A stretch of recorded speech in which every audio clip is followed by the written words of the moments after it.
ایک واجبی انداز میں آراستہ ڈرائنگ روم اور پھر لاؤنج یا کھانے کے کمرے سے گزر گئے اور اس کے بعد ہم بیڈ روم میں پہنچے۔ وہ خاصا کشادہ اور روشن تھا۔ ہمارے سامنے بیٹھ کے اس نے پوچھا، یس اب بتاؤ، دل کے روگ کا مسئلہ کس کا ہے؟ ایک جوانی میں بھی لگ جاتا ہے، یوں ہی راہ چلتے اٹھتے بیٹھتے۔ اس کا شافی علاج تو کوئی نہیں۔ ایک عشق کے روگ سے نجات تبھی ملتی ہے جب اس سے زیادہ سنگین عشق کا روگ لاحق ہو۔ ہم اس کا علاج نہیں کرتے، اور ہم اس عمر سے بھی گزر آئے ہیں جس سے تم گزر رہے ہو۔ انور نے مسکرا کے کہا، کیا آپ کو کبھی ایسا کوئی تجربہ ہوا؟ وہ ہوا، ایسا ہی تھا۔ صدمے اٹھا اٹھا کے دل کی قوت مدافعت اتنی کمزور ہو گئی تھی کہ خودکشی کرنا پڑی۔ خودکشی کیسے کی تھی آپ نے سر؟ یار ایک مولوی کے سامنے دو بول بول کر کہ قبول ہے، ہم ہوئے کہ تم ہوئے کہ میر ہوئے، انجام سب کا ایک ہی ہوتا ہے، تم بھی یہی کرو گے بالآخر، پھر ایک دن اچانک تنہا رہ جاؤ گے میری طرح۔ ایک پہیے والی گاڑی۔ اس نے دیوار پر لگی ہوئی ایک تصویر کو دیکھا۔ خیر تم اپنی آمد کا مقصد بتاؤ۔ انور کا اندازہ بالکل ٹھیک تھا۔ دیوار پر جس خوبصورت عورت کی تصویر تھی وہ یقیناً اس کی مرحومہ بیوی تھی۔ 6 فریم اس کے بچوں کی تصویروں کے تھے جو خود اپنے بچوں کے ساتھ کھڑے تھے لیکن صرف تصویر کی صورت میں یا عکس رہ گئے تھے۔ وہ اس گھر میں تنہا تھا۔ ہم اسے کافی بناتا دیکھتے رہے اور اس کی داستان کو صبر سے سنتے رہے۔ جب اس کے سینے میں بھرا ہوا غبار نکل گیا تو اس نے خود ہی پوچھا، یار ایک ہفتی بوڑھے کو معاف کر دینا، اپنی باتوں میں بھول گیا کہ تم یہاں پہلی بار آئے ہو اور کس کام سے آئے ہو۔ کچھ پرانے مریض کبھی آتے ہیں تو مفت مشورے کے لیے، بے غرض ملنے والا اب کوئی نہیں رہا۔ انور نے کہا کہ ہم آپ کی شہرت کا سن کے آئے تھے۔ کون ہو تم؟ اس نے پوچھا۔ مجھے تو سب ناکارہ اور آؤٹ آف ڈیٹ سمجھتے ہیں، لیکن ایسا ہے نہیں، میں سب دیکھتا رہتا ہوں، میڈیکل سائنس میں کیا پیش رفت ہو رہی ہے۔ میں سرجن تھا، سینکڑوں کامیاب آپریشن کیے میں نے، اور میرے ہاتھوں کے اعجاز مسیحائی نے انہیں حیات نو دی جو ہر طرف سے مایوس لوٹ آئے تھے۔ اب میرے ہاتھ کانپتے ہیں، نہ میری بصارت میں فرق آیا ہے لیکن دنیا بدل گئی ہے۔ خیر میں پھر اپنی کہنے لگا، تم اپنا مسئلہ بتاؤ۔ اور پھر جب انور نے اپنی بات شروع کی تو حیرت انگیز طور پر اس نے پوری بات توجہ سے سنی اور کوئی دخل اندازی نہیں کی۔ انور نے بھی گھما پھرا کے بات نہیں کی، بڑے چودھری صاحب کا مسئلہ اور مرض کی پوری تفصیل ڈاکٹر کے سامنے رکھ دی۔ آخر میں اس نے یہ بتایا کہ اب ان کے علاج کی ضد ہے کہ معالجے کی تمام سہولیات گھر میں فراہم کی جائیں۔ کمی ہے تو صرف ایک اچھے معالج کی جو ان کی دیکھ بھال کر سکے۔ مسئلہ نہ معاوضے کا ہوگا اور نہ سہولت کا۔ اگر وہ ساتھ رہیں تو ان کی ہر شرط اور ہر مطالبہ پورا کرنے کی مکمل ضمانت دی جائے گی۔ جب انور خاموش ہوا تو ڈاکٹر جلالی کچھ دیر سوچتا رہا، پھر اس نے اپنا مختصر فیصلہ سنا دیا، میں چلوں گا۔ انور کا چہرہ پرسکون ہو گیا۔ میں آپ کا شکریہ کیسے ادا کروں؟ اس کی ضرورت نہیں، یہ بتاؤ مجھے کب جانا ہوگا؟ جب آپ کہیں گے گاڑی بھیج دی جائے گی۔ اچھا یہی ہوگا کہ تمام ایکوپمنٹ آپ کی نگرانی میں لگایا جائے۔ پھر کل صبح 10 بجے میں تیار رہوں گا۔ شرط میری صرف ایک ہے۔ فرمائیے۔ انور کا جوش و خروش جیسے کچھ ٹھنڈا ہونے لگا۔ تم یہ کمرہ دیکھ رہے ہو، یہ تمہیں یوں کا یوں یہاں اپنی حویلی میں منتقل کرنا ہوگا، بالکل اسی طرح۔ ہر چیز اسی طرح جائے گی اور وہاں کسی کمرے میں اسی ترتیب کے ساتھ رکھی جائے گی۔ ایک مریض کی نگرانی اور علاج کی ذمہ داری میری ہے، لیکن اس کے بعد میری زندگی اپنی ڈگر پر واپس آئے گی۔ یہ ڈسٹرب نہیں ہونی چاہیے۔ مجھے کیا فرق پڑتا ہے کہ میں لاہور میں رہوں یا کسی اور جگہ؟ مجھے بالکل منظور ہے۔ آپ کو کسی فرق یا کمی کا احساس ہوا تو ذمہ دار میں۔ انور اٹھ کھڑا ہوا۔ اب اجازت دیں، گاڑی صبح ٹھیک 10 بجے آپ کے دروازے پر ہوگی۔ یہ انتہائی غیر متوقع کامیابی تھی۔ اس میں ہمارا وقت تو صرف ہوا لیکن محنت نہیں۔ جو وقت لگا وہ بھی ڈاکٹر جلالی کی باتیں سننے میں لگا۔ انور کا صبر اور حوصلہ کام آیا۔ سعادت مندی کی جس حکمت عملی سے اس نے اپنے باپ کی موافقت حاصل کر لی تھی، اسی سے وہ ڈاکٹر کا دل جیتنے میں بھی کامیاب رہا تھا۔ رات 8:30 بجے کے قریب ہم نے واپسی اختیار کی اور امید تھی کہ 1.5 گھنٹے کے بعد حویلی میں ہوں گے۔ ہم گاؤں کی طرف جانے والی سڑک سے 20 یا 30 کلومیٹر دور تھے اور دونوں طرف خاصا گھنا جنگل تھا۔ یہاں سڑک پر روشنی ہونے کا تو سوال ہی نہیں تھا۔ رات بھی تاریک تھی۔ یہ چاند کی آخری تاریخیں تھیں جب چاند کہیں نصف شب کے بعد جھلک دکھلاتا ہے۔ مطلع شام سے ابرآلود تھا۔ ہمیں اندازہ بھی نہیں ہوا کہ بادل گہرے ہو گئے ہیں۔ سڑک گاڑی کی ہیڈ لائٹ سے روشن تھی، ورنہ اس تاریکی میں سڑک کی سیاہ چوڑائی کا اندازہ ہونا مشکل تھا، بلکہ ناممکن تھا۔ جب ہم نے مین روڈ چھوڑ کے دائیں جانب کی نسبتاً کم چوڑی سڑک پکڑی تو سناٹا مزید گہرا ہو گیا۔ اب مین روڈ پر دونوں طرف سے آنے والا ٹریفک بھی نہیں تھا۔ اچانک ہوا تیز ہو گئی اور اس کا اندازہ شیشم اور پیپل کے پتوں کا شور پڑ جانے سے ہوا۔ تاہم پجیرو ایسی طاقتور گاڑی تھی کہ دشت و صحرا اور ندی نالوں پر سے دندناتی گزر جاتی تھی۔ یہ علاقہ ہمیشہ سے ڈاکوؤں کی دست برد سے محفوظ رہا تھا۔ چنانچہ میں اور انور علی بے فکری سے باتیں کرتے جا رہے تھے۔ انور اپنی اس کامیابی سے خوش تھا کہ ابا جی کا علاج ان کی ضد اور منشا کے مطابق اب حویلی میں ہی ہوگا، اور یہ بات انور کے حق میں جائے گی۔ شاید اکبر نے ابا جی کی بیماری کو اتنی اہمیت کبھی نہیں دی تھی، اور اس کے لیے بھی یہ سارا انتظام ناممکن نہیں تھا، مگر وہ اتنا تردد ہی نہ کرتا۔ انور بہت پر امید تھا کہ آنے والے ہفتے میں وہ تمام معاملات خوش اسلوبی سے طے کر لے گا اور سب کی ناراضگی بھی دور کر دے گا۔ اکبر اس کے حسن انتظام سے مطمئن نہیں ہوتا تو آخری کام یہ ہو سکتا ہے کہ تمام جائیداد دونوں مساوی طور پر تقسیم کر لیں، اور پھر وہ اپنے حصے میں جو چاہے کرے۔ اچانک میرے کانوں نے ایک فائر کی آواز سنی، لیکن اس سے پہلے ڈرائیونگ سائیڈ کی کھڑکی کے شیشے پر مکڑی کا سا جالا پھیل چکا تھا۔ پھر دوسرا فائر ہوا اور گولی کہیں گاڑی کے باہر لگی۔ تیسری گولی نے انور کی طرف کی کھڑکی کے شیشے کو منتشر کر دیا۔ یہ سب 2-4 سیکنڈ کے وقفے سے ہوا۔ گاڑی نے اتنی دیر میں 150 گز کا فاصلہ بھی طے کر لیا ہوگا۔ ڈرائیور ایک دم سے چلایا، سر نیچے کر لیں جناب عالی، مگر اس کے چلانے سے پہلے ہی ایک خودکار عمل کے تحت ہم دونوں نیچے گر گئے تھے۔ ڈرائیور نے گاڑی کو سوچے سمجھے بغیر ایک طرف گھما دیا۔ گاڑی اچھلی اور دائیں بائیں ہوئی، لیکن کسی درخت سے نہیں ٹکرائی۔ ڈرائیور کی مہارت تھی کہ اس نے سپیڈ کو بھی کنٹرول کیا اور درختوں کے درمیان سے راستہ بھی نکالا۔ اتنی دیر میں 2 گولیاں اور گاڑی کے شیشوں کو منتشر کر چکی تھیں۔ پجیرو کے شیشے اس حد تک بلٹ پروف ضرور تھے کہ وہ بکھر کر ریزہ ریزہ نہیں ہوتے تھے۔ ایسا ہوتا تو اندر آنے والے شیشے کے ذرات بھی ہمیں لہو لہان کر سکتے تھے۔ انور نے چلا کے مجھ سے پوچھا، اور میں نے اسے کہا کہ تم ٹھیک ہو؟ صاف ظاہر تھا کہ فائرنگ کرنے والے دائیں بائیں موجود تھے اور وہ گاڑی کے پیچھے کسی دوسری گاڑی میں نہیں آ رہے تھے۔ گاڑی بلاخر ایک درخت سے تصادم کے بعد رکی۔ اس جھٹکے نے ہمیں گاڑی کے اندر اچھال دیا۔ ہیڈ لائٹس ٹوٹ گئی تھیں یا ڈرائیور نے آف کر دی تھیں۔ میں نے اندھیرے میں اس کی آواز سنی۔ اس نے چلا کر کہا، بھاگو جناب عالی۔ پھر وہ خود گاڑی سے کود گیا۔ ایک دروازے میں سے میں نے باہر جست لگائی اور دوسرے سے انور نے۔ قسمت نے اب تک ہمارا ساتھ دیا تھا کہ گولی شیشے میں سوراخ کر کے گزری تھی، لیکن ہم نشانہ بننے سے بچ گئے تھے۔ اگر پہلی گولی نے ڈرائیور کی کن پٹی میں سوراخ کر دیا ہوتا تو گاڑی بے قابو ہو کر الٹ جاتی۔ میں اندھیرے میں سمت دیکھے بغیر بھاگ رہا تھا اور گھنی جھاڑیوں میں سے گزر گیا۔ میرے ہاتھوں پر گہری خراشیاں آئیں۔ فائرنگ اب بھی جاری تھی۔ لگتا تھا حملہ آور گاڑی کے تعاقب میں جنگل کے اندر گھس آئے ہیں۔ اسلحہ انور کے پاس بھی تھا اور ڈرائیور کے پاس بھی، لیکن اندھیرے میں کسی پر جوابی فائرنگ کرنا ممکن نہیں تھا۔ خود حملہ آور اندازے سے گولیاں چلا رہے تھے۔ ان کے پاس اندھیرے میں دیکھنے والا چشمہ نہیں ہو سکتا تھا۔ اس اندھا دھند فائرنگ کا جواب دینا بھی بے وقوفی ہوتی۔ اسے حملہ آوروں کو پتہ چل جاتا کہ ہم کدھر جا رہے ہیں۔ مجھے نہ انور کا پتہ تھا اور نہ ڈرائیور کا۔ وہ بھی خاموشی سے فرار ہو کے محفوظ مقام تک پہنچنا چاہتے تھے۔ فائرنگ کے درمیان ہی میں نے کسی کے بھیانک آواز میں چلانے کی آواز سنی۔ یہ غالباً ڈرائیور تھا اور وہ کسی کی گولی کا نشانہ بن گیا تھا۔ مجھے نہیں معلوم تھا کہ میری سمت کیا ہے اور مجھے بھاگتے ہوئے کتنی دیر ہو گئی ہے، لیکن پھر فائرنگ کم ہوتے ہوتے ختم ہو گئی اور آوازیں بھی بہت پیچھے رہ گئیں، تو میں دم دل لینے کے لیے ٹھہرا۔ میری سانسیں دھوکنے کی طرح چل رہی تھیں اور میرے حواس قابو میں نہ تھے۔ جب مجھے اس بات کا یقین ہوا کہ موت ٹل گئی ہے تو میں جیسے تیسے کر کے اس درخت پر چڑھ گیا جس کے نیچے رکا تھا۔ یہ شیشم کا درخت تھا اور اس کے تنے پر رینگنے والے چیونٹے میرے ہاتھوں پر آ گئے تھے۔ انہوں نے مجھے بڑی بے رحمی سے ہاتھوں پر کاٹا، لیکن میں نے کچھ اور اوپر ایک شاخ پر ٹکنے سے پہلے کسی تکلیف کی پرواہ نہیں کی۔ جب میں غلیل کی شکل کی ایک مضبوط 2 شاخے پر پہنچ گیا تو میں نے خود کو کچھ محفوظ محسوس کیا۔ زمین سے 15 فٹ کی بلندی پر مکمل تاریکی کی پناہ میں مجھے کوئی بھی نہیں دیکھ سکتا تھا۔ ہوا اس درخت کے پتوں میں سے بھی سنسناتی گزر رہی تھی اور ہر طرف سے اٹھنے والے اس شور کی گونج ماحول کو پرخوف بنا رہی تھی۔ اب بادلوں میں بجلی بھی چمکنے لگی تھی۔ صرف لمحہ بھر کے لیے پھیلنے والی اس روشنی میں مجھے اپنے چاروں طرف جنگل کے جھومتے درختوں کے سوا کچھ نظر نہیں آتا تھا۔ حملہ آور نہ جانے کہاں گئے تھے۔ وہ ہمیں تلاش کر رہے تھے یا اپنی ناکامی سے مایوس ہو کر واپس جا چکے تھے۔ مجھے نہ انور کا پتہ تھا کہ وہ کس سمت میں فرار ہوا اور میری طرح کسی درخت میں پناہ لے چکا تھا یا ابھی تک بھاگ رہا تھا۔ یقیناً اتنی ہی تشویش اسے میری طرف سے ہوگی، لیکن ابھی سانس روک کر خاموش بیٹھے رہنے کے سوا کوئی چارہ بھی نہیں تھا۔ ڈرائیور کے بارے میں مجھے اندیشہ تھا کہ اس نے حملہ آوروں کو دیکھا تو ان کو نشانہ بنایا اور انہی کے ہاتھوں مارا گیا۔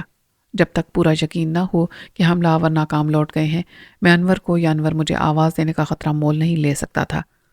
آہستہ آہستہ میری سانس قابو میں آئی۔ اور میرے اعصاب پر بھی خوف کے مفلوج کر دینے والے اثرات کم ہونے لگے۔ میں نے تاریکی میں روشن نظر آنے والی گھڑی کے ڈائل کو دیکھا تو رات کے 11 بجنے والے تھے۔ اب یہ اعصاب کی جنگ تھی۔ یہ ہو سکتا تھا کہ نامعلوم حملہ آور کہیں تاریکی میں دم سادے ہمارا کوئی سراغ ملنے کے منتظر ہوں، کسی آواز یا آہٹ پر کان لگائے کھڑے ہوں۔ آخر وہ کب تک انتظار کریں گے؟ خون ریزی کا یہ کھیل صرف تاریکی میں جاری رہ سکتا تھا، اجالے میں یہ ممکن نہیں تھا۔ لیکن رات بہت باقی تھی، کم سے کم 8-10 گھنٹے اس درخت پر ٹنگے رہنا مشکل اور صبر آزما کام تھا۔ بھوک پیاس کوئی آزمائش نہیں تھی، نیند کے آنے کا سوال ہی نہیں تھا، لیکن مجھے اندازہ تھا کہ یہاں اس پوز میں 1 گھنٹے بعد ہی میرا سٹیمنا ختم ہو جائے گا۔ میں نے دل ہی دل میں دعا مانگی کہ اے خدا انور کو خیر و عافیت کے ساتھ اپنی پناہ میں رکھنا اور اس سے اتنی عقل دینا کہ وہ مجھے تلاش کرنے کی احمقانہ جرت نہ کرے۔ اسے بھی صبح کا اجالا پھیلنے تک جنگل میں گم رہنا چاہیے۔ شواہد یہ کہتے تھے کہ قاتل مسلح ضرور تھے، مگر ان کے پاس ٹارچ جیسی کوئی چیز نہیں تھی، ورنہ وہ روشنی ڈال کے جنگل میں دور دور تک ہمارا سایہ تلاش کرتے اور درختوں کو بھی دور سے کھنگالتے۔ زیادہ امکان یہ تھا کہ وہ لوٹ گئے یا فرار ہو گئے۔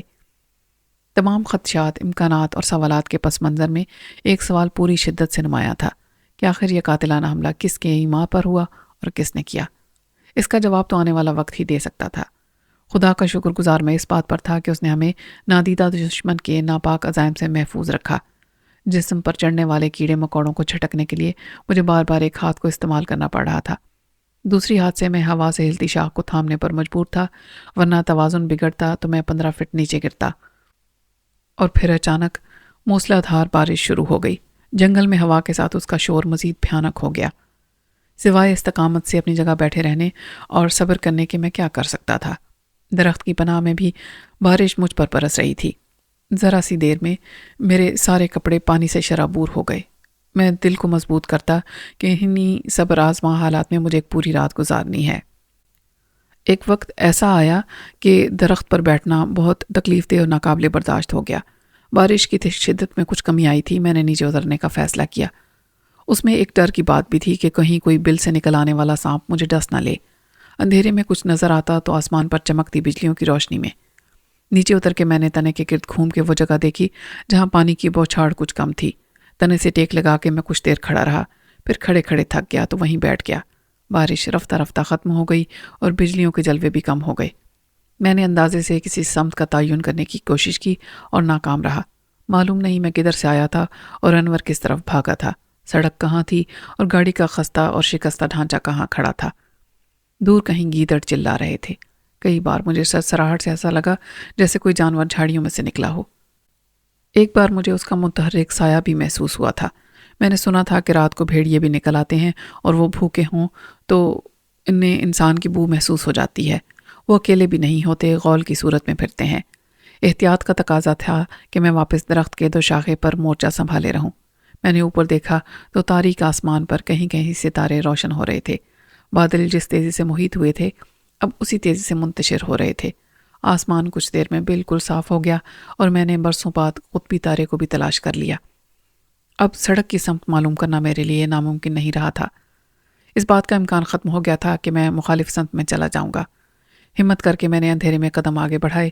میں نے آنکھیں بند کر کے سوچا کہ لاہور سے روانگی کے بعد ملتان کی طرف آتے ہوئے ہم نے کون سی سمت میں سفر کیا تھا۔ اب میں اسی اندازے کی بنیاد پر چل رہا تھا۔ صرف 2 گھنٹے میں میری آنکھوں نے الو کی طرح اندھیرے میں دیکھنا سیکھ لیا تھا اور تاروں کی برائے نام روشنی بھی مجھے کافی محسوس ہونے لگی تھی۔ اس کے باوجود میں رک رک کر قدم بڑھا رہا تھا۔ ایسی احتیاط نے شاید میری جان بھی بچا لی۔ میں نے چند فٹ فاصلے پر حرکت دیکھی اور ایک نظر میں اسے گلہری یا گرگٹ یا کوئی جانور سمجھا، مگر حرکت آہستہ اور مسلسل تھی۔ میں رک گیا۔ سب سانپ زہریلے نہیں ہوتے، لیکن کچھ اتنے زہریلے ہوتے ہیں کہ ان کا کاٹا پانی بھی نہ مانگے۔ لیکن سانپ کی دہشت اپنی جگہ ہے۔ ایک لمحے کے لیے میرے جسم میں سنسنی دوڑ گئی۔ وہ یقیناً خاصا موٹا اور لمبا سانپ تھا جس نے میرے راستے کو کاٹا۔ اسے گزرنے میں 10 سیکنڈ تو ضرور لگے ہوں گے۔ حرکت اور رفتار سے میں نے اندازہ لگایا کہ وہ کم از کم 6 سے 8 فٹ لمبا ہوگا۔ میں اس کی گزرگاہ سے 2 قدم کی مسافت پر تھا۔ اگر وہ کچھ سیکنڈ کے بعد گزرتا تو ایک ہی وقت میں ہمارا ٹکراؤ ہوتا۔ جب مجھے پورا یقین ہو گیا کہ سانپ گزر کے دوسری طرف کافی دور جا چکا ہے تو میں نے آگے قدم بڑھائے۔ اس جگہ راستہ یوں بند ہوا کہ چاروں طرف جھاڑیاں تھیں اور مجھے ان کے درمیان سے گزرنا تھا۔ میں بیچ سے نکلا تو ایک دم میرے اعصاب پر بجلی سی گری۔ میں صدمے سے اپنی جگہ ساکت ہو گیا۔ میرے سامنے چند فٹ کی جگہ ہموار تھی، تقریباً ایک والی بال کے گراؤنڈ جتنی، اور اس کے وسط میں کوئی انسان لیٹا ہوا تھا۔ وہ الٹا لیٹا ہوا تھا اور اس کے ہاتھ دونوں طرف پھیلے ہوئے تھے۔ اس کی شناخت کے لیے ضروری تھا کہ میں اس کا چہرہ دیکھتا، ورنہ یہ سمجھتا کہ وہ ایک محض لاش ہے۔ یہ انور علی کا ڈرائیور تھا، جس کی گولی کا نشانہ بننے کی پردرد آواز میرے کانوں نے بھی سنی تھی۔ اس جان نثار نے ہمیں قاتلوں کی یلغار سے حفاظت کے ساتھ نکال لیا تھا۔ انہیں ہم سے دور رکھنے کے لیے اس نے حملہ آوروں کو نشانہ بنایا تھا، مگر وہ اکیلا تھا اور ان کے فائر سے خود مارا گیا تھا۔ آہستہ آہستہ اس کے قریب پہنچ کر میں گھٹنوں کے بل بیٹھ گیا۔ اندھیرے میں نہ زخم کا پتہ چلتا تھا اور نہ زخم سے بہنے والے لہو کا۔ اس کا جسم بھی بارش میں سرد پڑ کے اکڑ چکا تھا۔ اسے پلٹ کر سیدھا کرنا اور اس کی صورت دیکھنا ایک بے مقصد حرکت ہوتی۔ کچھ دیر یوں ہی سر نگوں بیٹھنے کے بعد میں اٹھ کھڑا ہوا۔ میں یقین سے کہہ سکتا تھا کہ میں اس جگہ سے دور نہیں جہاں گاڑی درخت سے ٹکرا کے رکی تھی۔ میں نے دائیں بائیں دیکھا اور پھر ایک طرف قدم بڑھائے، رک کے واپس آیا اور ڈرائیور کی جیب میں دیکھا۔ کسی جیب میں ریوالور نہیں تھا۔ ریوالور اس کے ہاتھ میں یا اس کے ہاتھ کے نزدیک بھی نہیں تھا۔ جھک کر اور آنکھیں پھاڑ پھاڑ کے ہر طرف دیکھنے پر مجھے کہیں ریوالور قریب بھی نظر نہیں آیا، تو میں نے بڑے تذبذب کے ساتھ اس لاش کو تھوڑا سا ہلا کے ایک ہاتھ نیچے ڈالا۔ ریوالور اس کے نیچے دبا ہوا تھا، جو ایک دم سے میرے ہاتھ میں آ گیا۔ اس کے بے جان بدن نے ریوالور کو بارش میں بھیگنے سے بچا لیا تھا اور یہ استعمال کے قابل تھا۔ تھینک یو فرینڈ، میں نے دل ہی دل میں کہا اور اب زیادہ اعتماد کے ساتھ آگے بڑھا۔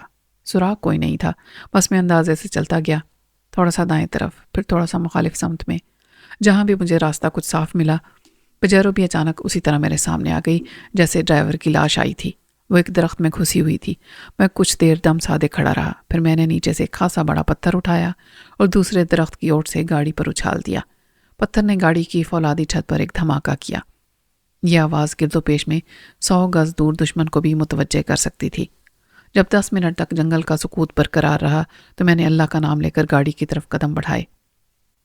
اس کا سامنے کا حصہ تصادم کے باعث تباہ ہو گیا تھا۔ ونڈ سکرین نکل گئی تھی، گرل ٹوٹ گئی تھی، لیکن درمیان سے ٹکر کی وجہ سے ایک طرف کی ہیڈ لائٹس سلامت تھیں۔ میں نے ڈرائیور کی سائڈ سے ایک کھڑکی میں جھانکا اور اندر ہاتھ ڈال کر ہیڈ لائٹ کا سوئچ آن کر دیا۔ تاریک جنگل میں ایک دم روشنی بکھر گئی۔ 10-15 گز تک درختوں میں جہاں جہاں روشنی گئی تھی وہاں رینگنے والے مخلوق اور اڑنے والے کیڑے اور ان کی حرکت واضح دکھائی دینے لگی۔ منعکس ہونے والی روشنی نے بھی دائیں بائیں اور اوپر تک جنگل کا پورا منظر نمایاں کر دیا۔ اوپر والے درخت کے پنچھی مضطرب ہو کے احتجاجی انداز میں بولے اور ایک دو نے فضا میں چکر بھی لگایا۔ یہ ان کی پرسکون راتوں میں الو کی مداخلت تھی۔ میں نے لائٹ کو چند سیکنڈ بعد آف کر دیا اور خود ایک درخت کی اوٹ میں روپوش ہو گیا۔ یہ ہو سکتا تھا کہ روشنی انور علی کے علاوہ میرے دشمنوں کو بھی متوجہ کر لے، جو میری طرح دم سادے بیٹھے ہوں کہ آخر کب تک میں اپنی پناہ گاہ سے نہیں نکلتا۔ پورے 10 منٹ میں نے بڑے ضبط کے ساتھ گزارے اور پھر باہر آ کر لائٹس کو دوبارہ آن کیا۔ ایسا میں نے بار بار کیا۔ لائٹ آن اور پھر آف کرنے سے تاریک جنگل کا ایک حصہ بار بار روشن ہوتا تھا۔ بہت دور سے بھی اس سگنل کو دیکھا جا سکتا تھا۔ اگر انور کی نظر ایک بار ادھر نہ اٹھی تو دوسری بار اسے افق کے بار بار روشن ہونے سے اندازہ ہو جانا چاہیے کہ یہاں ایسی روشنی صرف اس کی گاڑی پھیلا سکتی تھی۔ گاڑی کے دونوں دروازے تصادم کی قوت سے پھنس گئے تھے۔ انجن کے بعد ان کی ڈرائیونگ کیبن کے فریم کو بھی نقصان پہنچا تھا اور گاڑی تقریباً تباہ ہو گئی تھی۔ ایک کھڑکی کا شیشہ غائب تھا، وہ غالباً جھٹکے سے پورا ہی نکل گیا تھا۔ اس میں سے خود کو اندر پہنچا کے میں نے ڈیش بورڈ کے خانوں کی تلاشی لی۔ مجھے اس میں سے ایک ٹارچ ملی۔ دوبارہ باہر آنے سے پہلے میں نے گاڑی کا ہارن بجایا، ایک بار، دوسری بار اور دیر تک، اور تیسری بار، اور پھر میں نے مزید 10 منٹ ایک درخت کے پیچھے انتظار میں گزارے۔ میری یہ کوشش کامیاب رہی۔ تیسری بار میں درخت کے پیچھے ہی تھا کہ میں نے اندھیرے میں کوئی حرکت سی دیکھی۔ میں نے باہر نکل کے غور کیا تو وہ کوئی انسانی حوالہ تھا۔ وہ ایک جھلک دکھلا کر غائب ہو گیا تھا۔ دوسری بار وہ چند سیکنڈ کے وقفے سے دوبارہ نظر آیا۔ میرے دل کی دھڑکن تیز ہو گئی۔ یہ انور کے سوا کوئی نہیں ہو سکتا تھا۔ حملہ آور ایسی احتیاط کا مظاہرہ نہ کرتے، وہ دور سے ہی مجھے نشانہ بنانے کے لیے فائر کھول دیتے۔ وہ یقیناً فرار ہو چکے تھے اور یہ انور تھا جو میرے لائٹ سگنل یا گاڑی کا ہارن سن کر اس طرف آ رہا تھا۔ میں درختوں کی اوٹ میں آگے بڑھا۔ تقریباً 40-50 گز کے فاصلے سے میں نے انور کو پہچان لیا۔ میں احتیاط کو بالائے طاق رکھ کر دوڑا۔ انور، میں نے چلا کر کہا، اور انور نے چونک کر میری طرف دیکھا۔ ہم ایسے بغل گیر ہوئے جیسے برسوں بعد ملے ہوں۔ تو نے دیکھ لیا تھا میرا لائٹ سگنل؟ میں نے خوشی سے کہا۔ ہاں، ہارن کی آواز بھی سنی تھی۔ وہ بولا، ٹھیک ہے نا تو؟ ہاں، اور تو؟ میں نے اسے ٹٹول کر دیکھا۔ تو زخمی ہے؟ انور نے کہا۔ یہ خراشیں ہیں، خدا کا شکر ہے تجھے بھی کچھ نہیں ہوا۔ کہاں تھا تو؟ درخت پر چڑھا بیٹھا تھا، چیونٹے کاٹتے رہے ساری رات۔ پھر میں تھک کر نیچے آ گیا۔ میں ہنسا۔ یہی میرے ساتھ بھی ہوا۔ اچھا چل بتا، جانا کدھر ہے؟ تجھے اندازہ ہے نا؟ ہاں، بہت اچھی طرح۔ وہ میرا ہاتھ پکڑ کر چلنے لگا۔ ہم ٹارچ کی روشنی میں راستہ دیکھ سکتے تھے۔ یار، وہ تیرا ڈرائیور، وہ مارا گیا۔ تجھے کیسے پتا چلا؟ فائر اور اس کی چیخ کی آواز تو میں نے بھی سنی تھی۔ میں نے اس کی لاش دیکھی ہے ابھی، میں نے دکھی دل سے کہا۔ وہ رک گیا۔ اچھا، کہاں دیکھی ہے؟ میں نے ہاتھ سے اشارہ کیا۔ ادھر پیچھے، وہاں تھوڑا دور۔ پھر ریوالور نکالا۔ یہ اس کے نیچے دبا ہوا تھا، اس لیے پانی سے خراب نہیں ہوا۔ اللہ اس کی مغفرت کرے، اس نے جوابی فائرنگ کی تھی۔ یہ نہ کرتا تو شاید نشانہ بچنے سے بچ جاتا۔ کوئی اور حملہ آور بھی تو نشانہ بنا ہوگا۔ واپس آ کے دیکھیں گے، ابھی چل۔ وہ میرا ہاتھ پکڑ کے بولا۔ یار، اس جانسار ڈرائیور کی لاش کو جانور تو نقصان نہیں پہنچائیں گے۔ جنگل میں گیدڑ اور بھیڑیے تو بہت ہیں، لیکن آس پاس سے ان کی آواز سنائی نہیں تھی۔ میں نے کہا، وہ خون کی بو پر آ سکتے ہیں۔ نہیں، وہ اتنی دیر سے نہیں نکلتے، اب تک بھوک مٹا کے واپس جا چکے ہوں گے۔ 3 گھنٹے بعد روشنی پھیل جائے گی، ہم جا کے جلد از جلد واپس آتے ہیں۔ تجھے یہ جگہ یاد رہے گی؟ ہاں، سارا بچپن اور لڑکپن اسی علاقے میں شکار کرتے گزرا ہے۔ ہرن وغیرہ تو ہیں نہیں، خرگوش بہت سارے میں نے مارے، اور پرندے بھی۔ انور، یہ حملہ کرنے والے کون تھے؟ پتہ چل جائے گا، ظاہر ہے ہمارے دشمن تھے۔ دشمن کون ہو سکتے تھے یہ بھی تو جانتا ہے، وہ تلخی سے بولا۔ ہماری پیش قدمی کی رفتار اب خاصی تیز تھی۔ صرف آدھے گھنٹے کے بعد ہم سڑک پر تھے۔ اس ذیلی سڑک پر اس وقت کسی قسم کا ٹریفک نہیں ہو سکتا تھا۔ اب مجھے اندازہ ہو رہا تھا کہ میں کسی حد تک زخمی ہوں۔ گہری خراشیں میرے ہاتھوں پر ہی نہیں، چہرے اور گردن پر بھی تھیں، جن سے بہنے والا خون اب جم گیا تھا۔ میرے کپڑے جگہ جگہ سے پھٹے ہوئے تھے۔ ابھی اس کا اثر میری جسمانی صلاحیت پر نہیں پڑا تھا۔ میں بھوک، پیاس اور بے آرامی کے باوجود تھکن اور کم ہمتی کا شکار نہیں تھا۔ یہی کیفیت انور کی بھی تھی۔ ہم زندہ تھے اور اپنے پیروں پر چل سکتے تھے، یہ احساس ہمیں قوت دے رہا تھا۔ سڑک پر ہماری رفتار بڑھ گئی۔ صرف آدھے گھنٹے کے بعد ہم نے حویلی کو دیکھا۔ اس کے دروازے پر کرسی رکھ کے سونے والا گارڈ انور کے ہلانے سے ہڑبڑا کے اٹھا اور اس نے بوکھلاہٹ میں اپنی رائفل اٹھا کے انور کو سلوٹ کیا۔ وہ سر، ذرا میری طبیعت خراب تھی۔ انور نے اس کے کندھے پر تھپکی دی۔ چلو دروازہ کھولو۔ اس نے بڑی مستعدی سے دروازے کا قفل کھولا۔ یوں ڈیوٹی پر غفلت کے جرم میں رنگے ہاتھوں پکڑے جانے پر وہ کتنا پریشان ہوگا، اس کا مجھے اندازہ تھا۔ شاید اسے اب بھی ڈر ہوگا کہ اس کو سزا ملے گی، مگر انور نے وہی کیا جو میں کرتا۔ انسان کوئی مشین تو نہیں ہوتا، اور خراب تو مشین بھی ہو جاتی ہے۔ اس بار معافی مل گئی تو دوبارہ وہ ایسی غلطی کا ارتکاب نہیں کرے گا۔ میں اور انور اندر پہنچے تو سب معمول کے مطابق تھا۔ کسی کو بھی یہ اندازہ نہیں ہو سکتا تھا ہم لوٹ کر کیسے آئے اور آنے سے پہلے ہم پر کیا گزری۔ سب نے یہ بآسانی فرض کر لیا ہوگا کہ ہم لاہور میں ہی کسی ہوٹل میں رات گزارنے کے لیے رک گئے۔ رات کے محافظ تینوں برآمدوں میں ٹہل رہے تھے۔ ایک برآمدے میں دوسرا کمرہ میرا تھا اور آخری انور کا۔ دوسرے میں پہلا خالی تھا، دوسرا کمرہ اکبر اور تیسرا اس کی بیوی کی تحویل میں تھا۔ تیسری طرف بڑے چودھری صاحب کا بیڈ روم تھا اور ان کا مہمان خانہ۔ اپنے کمرے میں جا کر انور نے باہر اٹینشن ہو جانے والے گارڈ کو اشارے سے اندر بلایا۔ جاؤ چاچا گل کو جگاؤ۔ جی جناب عالی۔ گارڈ نے پرتشویش نظر سے انور کو دیکھا، مگر اس کا موڈ دیکھ کر کوئی سوال کرنے سے گریز کیا۔ میرا خیال ہے کہ تو ابھی یہیں رک، واش روم میں جا کے خود کو صاف کر لے، انور نے کہا۔ میں کرسی پر بیٹھ کر اپنی توانائی بحال کر رہا تھا۔ اس کی جلدی نہیں، پہلے تو کچھ کھانے کے لیے منگوا لو۔ ابھی چاچا گل سے کہتا ہوں، وہ سب سنبھال لے گا، انور نے کہا۔ اس وقت میں کسی کو ڈسٹرب نہیں کرنا چاہتا۔ چاچا گل خاصی تشویش کے ساتھ نمودار ہوا۔ خیریت جناب علی، کیا ہوا؟ ابھی بتاتا ہوں، پہلے کچن میں سے کسی سے کہو کہ ہمارے لیے کافی لائے، ابلے ہوئے انڈے، اس کے بعد ہائی لیکس پک اپ نکلواؤ۔ دیکھو کون ڈرائیور تمہارے ساتھ جائے گا، 1-2 بندے اور لے جاؤ، اور دیکھو ابھی کسی کو کچھ بتانا نہیں۔ پر جانا کہاں ہے جناب؟ انور نے اسے وضاحت سے اس جگہ کے بارے میں بتایا جہاں سے چاچا گل کو ڈرائیور کی لاش اٹھانی تھی۔ سب کے پاس ٹارچ ہونی چاہیے، تھوڑا سا تلاش کرو گے تو وہاں پہنچ جاؤ گے۔ اس کی لاش اٹھوا کے لاؤ اور صبح ہوتے ہی کفن دفن کا انتظام کرو، اور ابھی کسی کو کچھ بتانے کی ضرورت نہیں۔ آدھے گھنٹے کے بعد میں گرم پانی سے غسل کر کے اپنے زخم ڈیٹول سے صاف کر چکا تھا اور کپڑے بدل چکا تھا۔ میں نے اپنے بیڈ روم کا واش روم استعمال کیا تھا۔ اتنی دیر میں انور بھی صاف ستھرا ہو گیا تھا۔ ہم نے اکٹھے بیٹھ کر کافی اور انڈے کھائے۔ اس کے علاوہ بھی بہت کچھ آ گیا تھا کچن سے۔ ہم نے درد کا احساس مٹانے والی گولیاں بھی کھائیں۔ اس وقت تک صبح کاذب کے آثار دکھائی دینے لگے تھے۔ فوری طور پر مجھے نیند کی ضرورت محسوس نہیں ہو رہی تھی اور یہ وقت سونے کا بھی نہیں تھا۔ انور کچھ دیر کے لیے بیڈ پر دراز رہا اور پھر صوفے پر لیٹ گیا۔ ہم دونوں خاموش تھے۔ کچھ دیر پہلے ہم پر گزر جانے والی رات کے واقعات کا اثر نہیں تھا، لیکن اب اس وقت کا ہر لمحہ جیسے پھر سے زندہ ہو گیا تھا۔ انور بھی شاید وہی سوچ رہا تھا جو میں، اور یہ فطری رد عمل تھا۔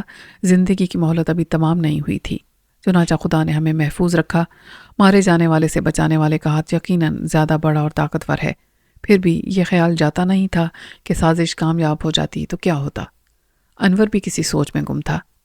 کچھ دیر کے بعد بولا، یار میں چاہتا ہوں کہ ابھی اصل بات کسی کو معلوم نہ ہو۔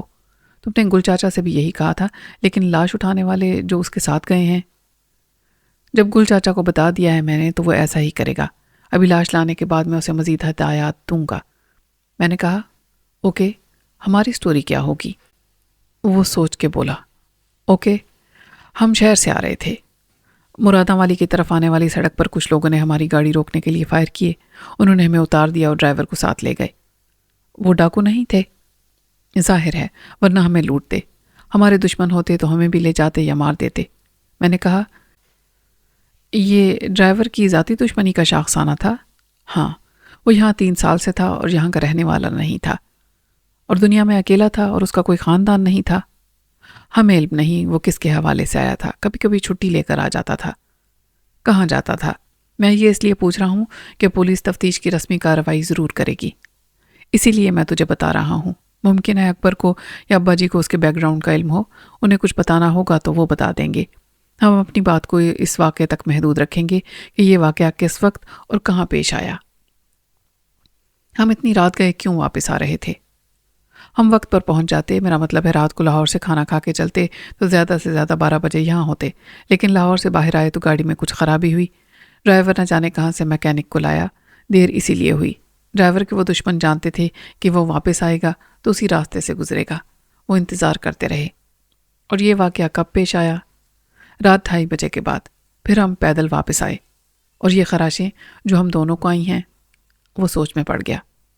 سٹوری میں ترمیم کر لیتے ہیں۔ وہ ہمیں بھی لے گئے تھے، مگر جنگل میں ایک جگہ انہوں نے ہمیں اتار دیا۔ پھر بارش ہوئی، گاڑی کو ڈرائیور سمیت آگے کہاں لے گئے ہمیں نہیں معلوم۔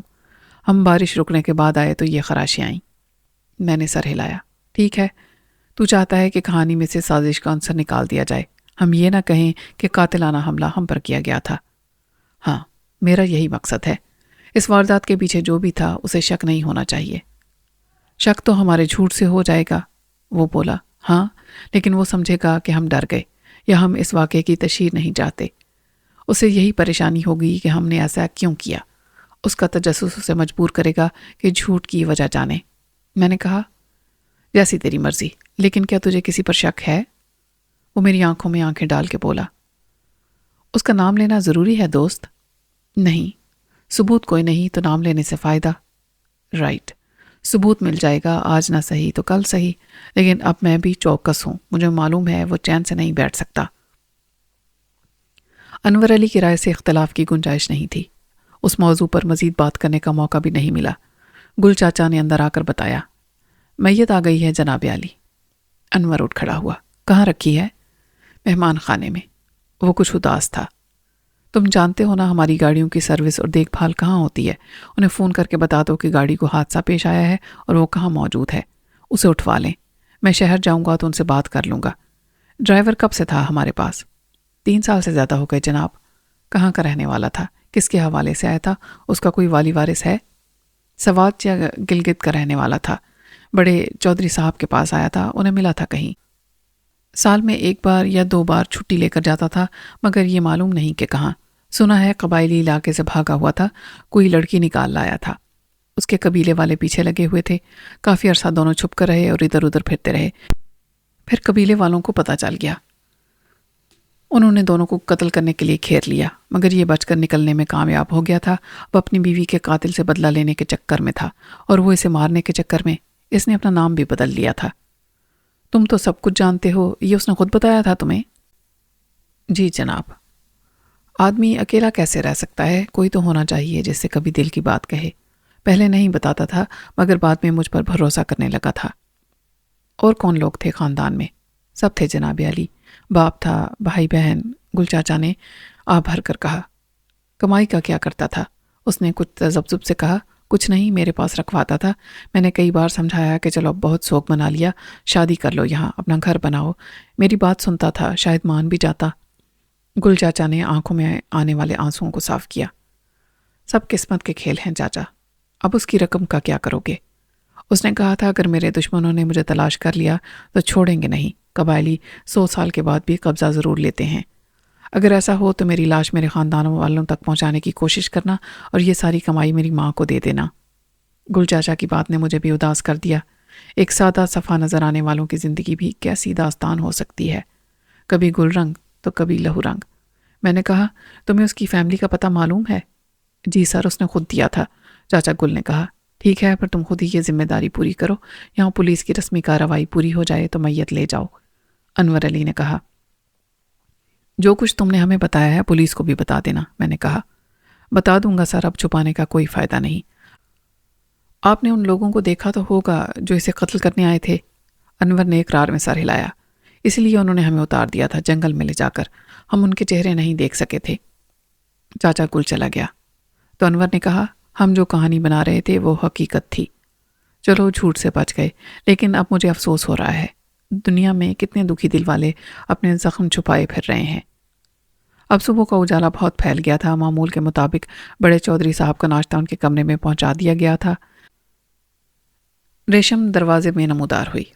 اس کی شخصیت میں رونما ہونے والی تبدیلی نے مجھے حیران کر دیا۔ ایسا اچانک ہوا تھا یا پہلے میں نے اس پر غور نہیں کیا تھا؟ میرے سامنے جو لڑکی تھی وہ کسی طرح بھی دیہاتی نہیں تھی۔ اس کا لباس بیش قیمت ہی نہیں، جدید ترین وضع کا بھی تھا، اور یہ فیصلہ کرنا مشکل تھا کہ لباس اس پر حسین لگ رہا تھا یا لباس نے اسے حسین بنا دیا تھا۔ ریشم کا روپ بھی نکھر آیا تھا، اور محسوس نہ ہونے کے باوجود اس نے بڑے سلیقے سے ہلکا سا میک اپ بھی کر رکھا تھا۔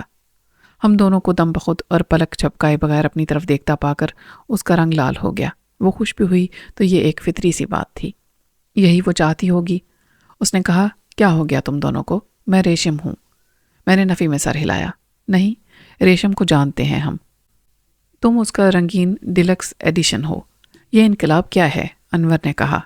وہ شرما کے بولی سلونی نے سب کیا ہے۔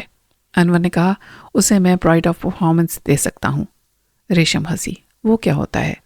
اعلیٰ کارکردگی کا انعام۔ اس نے تو کمال کر دیا، انور بولا۔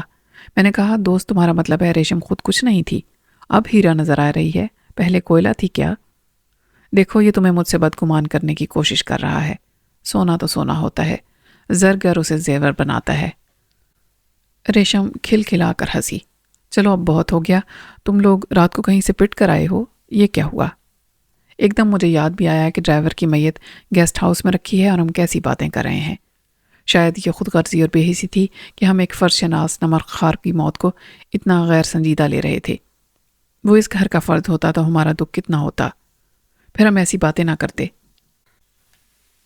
انور نے کہا رات کو ایک حادثہ پیش آ گیا تھا، میں نے کہا، اور اس میں ڈرائیور مارا گیا۔ ہم نے بہتر سمجھا کہ بڑے چودھری صاحب کو فوراً نہ بتائیں، وہ ناشتہ کر لیں تو بتائیں، وہ دل کے مریض ہیں۔ ریشم کا چہرہ بھی اداس ہو گیا۔ چلو پھر ناشتہ کر لیں، آج بھابھی ہمارے ساتھ ناشتہ کریں گی، وہ انتظار کر رہی ہیں۔ ان کو بھی بعد میں بتائیں گے پوری تفصیل، انور نے کہا۔ ناشتے کی میز پر چھوٹی چودھرائن کا موجود ہونا ایک حوصلہ افزا تبدیلی کی طرف اشارہ کرتا تھا۔ شاید اس نے یہ تسلیم کر لیا تھا کہ انور علی کا حالات پر مکمل کنٹرول ہے، اور اس کا امکان 1% بھی نہیں کہ اس کے شوہر کا دور حکومت واپس آ سکے۔ صورتحال پر غور کرنے اور اسے سمجھنے کے لیے اسے کافی وقت مل گیا تھا۔ اپنے کمرے کی تنہائی میں وہ عملاً دن رات قید تھی، اور یقیناً بہت دکھی بھی ہوگی کہ زندگی کی گاڑی جو ایسی سبک رفتاری سے جاہ و جلال اور عیش و عشرت کی راہ پر رواں دواں تھی، اچانک ایک حادثے میں الٹ گئی، اور وہ سب جسے اس نے ہمیشہ کے لیے اپنی زندگی کا حصہ اور حق تسلیم کر لیا تھا، ماضی کی ایک تکلیف دہ یاد کے سوا کچھ نہیں تھا۔ وہ ایک بچے کی ماں بھی بننے والی تھی، اور اپنی زندگی کے لیے حالات کو قابل قبول حد تک بہتر بنانے کے لیے صرف اس کا رونا دھونا کافی نہیں ہوگا۔ اس کا شوہر ایک قیدی کے سوا کچھ نہیں، وہ اپنے لیے کچھ نہیں کر سکتا تو اپنی فیملی کے لیے کیا کرے گا؟ یہ ذمہ داری پوری طرح سے اب اس پر آ گئی تھی۔ اس کے لیے حالات سے لڑنا ناممکن تھا۔ ان حالات سے سمجھوتا کر کے اور مصالحت اور مفاہمت سے کام لے کر وہ ضرور کوئی کوشش کر سکتی تھی، اپنے لیے بھی اور شوہر کے لیے بھی۔ انور نے بھابھی کو ناشتے کی میز پر دیکھ کر خوشی کا اظہار کیا اور اسے عزت بھی دی۔ مجھے بہت اچھا لگا آپ کا ساتھ ہونا۔ خواہش تو میری تھی کہ ہم سب ابا جی سمیت ایک فیملی کی طرح بیٹھتے۔ اس نے ایک ٹھنڈی سانس لی۔ اگر تم چاہو گے بھائی جی تو یہ بھی ہو جائے گا، وہ بولی، کبھی نہ کبھی۔ انور نے نفی میں سر ہلایا۔ میں صرف خواہش ہی کر سکتا ہوں، امید نہیں رکھ سکتا۔ بھابھی نے فوراً بات کا رخ پلٹ دیا۔ تمہیں اندازہ نہیں کہ ابا جی کی رائے تمہارے بارے میں بدل گئی ہے۔ اب تو بدلے گی، وقت جو بدل گیا ہے، انور نے کہا۔ وہ کہہ رہے تھے انور یہ سب کیسے کرے گا کہ میرے علاج کا انتظام یہاں ہو جائے۔ میں نے ایسا کر لیا ہے، آج آپ بھی دیکھ لیں گی، انور نے کہا، اور ابا جی کو بھی یقین آ جائے گا۔ ریشم نے کہا، آپ لوگ ناشتہ بھی کریں، صرف باتیں نہیں۔ بھابھی نے سر ہلایا۔ یہ تمہارے چہرے کو کیا ہوا ہے؟ وہ ہم جنگل میں پھنس گئے تھے کل رات۔ تم لوگ لاہور گئے تھے یا شکار کرنے؟ بھابھی بولی۔ شکار کرنے تو نہیں گئے تھے، خود شکار ہو گئے۔ ناشتہ کریں پھر بتاؤں گا، انور نے کہا۔ شاید انور کے لہجے سے بھابھی نے غلط اندازہ کیا کہ اس کی باتیں انور کو ناگوار گزری ہیں۔ وہ خاموشی سے سر جھکا کے ناشتہ کرتی رہی۔ ناشتہ ختم کرتے ہی انور کھٹ کھڑا ہوا۔ آپ ابا جی کے کمرے میں آ جائیں۔ بڑے چودھری صاحب اپنے بستر پر دراز ٹی وی پر کوئی فلم لگا کر دیکھ رہے تھے۔ مجھے اور انور کو دیکھ کر انہوں نے ٹی وی بند کر دیا۔ میں نے محسوس کیا کہ مجھے نہ بھابھی نے لفٹ کرائی ہے اور نہ چودھری صاحب نے۔ انہوں نے تو میرے سلام کا جواب تک نہیں دیا تھا۔ رات دیر سے آیا تھا تو؟ میرے سونے کے بعد؟ انہوں نے پوچھا۔ جی ابا جی، کافی دیر ہو گئی تھی۔ انور کی ماں نے کہا، یہ تیرے چہرے پر نیل اور خراشیں کیسی ہیں؟ کوئی خاص بات نہیں اماں جی، ایک اچھی خبر ہے اور ایک بری۔ چودھری صاحب نے کہا، اچھی پہلے سنا۔ کل ہم دونوں نے سارا لاہور چھان مارا اور وہ سب کر لیا جو آپ چاہتے تھے۔ آج سے علاج کی تمام سہولتیں آپ کے کمرے میں فراہم کرنے کا کام شروع ہو جائے گا۔ امید ہے اسی ہفتے میں سب کچھ لگ جائے گا، تمام مشینیں، انہیں چلانے کے لیے جنریٹر، ضروری دوائیں، سب آ جائے گا۔ چودھری کے چہرے پر کچھ خوشی کے آثار نمودار ہوئے۔ اچھا، میں تو سمجھ رہا تھا کہ مشکل ہوگا۔ کوشش سے مشکل آسان ہو جاتی ہے ابا جی۔ ایک ڈاکٹر سے بھی بات کر لی ہے، وہ یہیں رہے گا۔ ایک نرس بھی آ جائے گی جو 24 گھنٹے آپ کی دیکھ بھال کرے گی۔ چودھرائن نے دوپٹے کے پلو سے اپنے آنسو صاف کیے۔ اللہ جزا دے تجھے۔ میں نے محسوس کیا کہ انور کے والدین کے رویے میں واضح ندامت تھی، مگر ان کا مرتبہ اور ان کی انا اس کے اعتراف میں حائل تھی۔ تاہم مجھے اب امید نہیں، یقین تھا کہ بہت جلد وہ خود انور کے ساتھ ہونے والی زیادتی اور ظلم کا اعتراف کر لیں گے۔ چل اب بری خبر بھی سنا دے، بڑے چودھری نے کہا۔ انور نے کہا، وہ جو ہمارا ڈرائیور تھا سوات کا، وہ کل مارا گیا دشمنوں کے ہاتھوں۔ چودھری صاحب نے سارا واقعہ توجہ سے سنا، لیکن میں نے نوٹ کیا کہ انہیں اس پر زیادہ دکھ نہیں ہوا۔ ان کے لیے وہ عام ملازم ہی تھا۔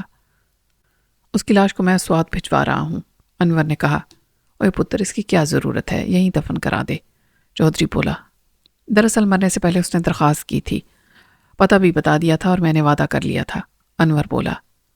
آدھا دن ڈرائیور کی لاش کو کفن دینے کے بعد روانہ کرنے میں گزر گیا۔ میت گئی تو ماحول پر سوگوار فضا طاری رہی۔ دوپہر کے بعد گل چاچا ہماری حادثے میں تباہ حال گاڑی کو ورک شاپ پہنچانے چلا گیا۔ سپہر کے بعد میڈیکل کمپنی کا ایک ٹرک نمودار ہوا۔ اس میں 2 ماہرین تھے اور 2 مددگار، جن میں ایک خود ٹرک ڈرائیور تھا۔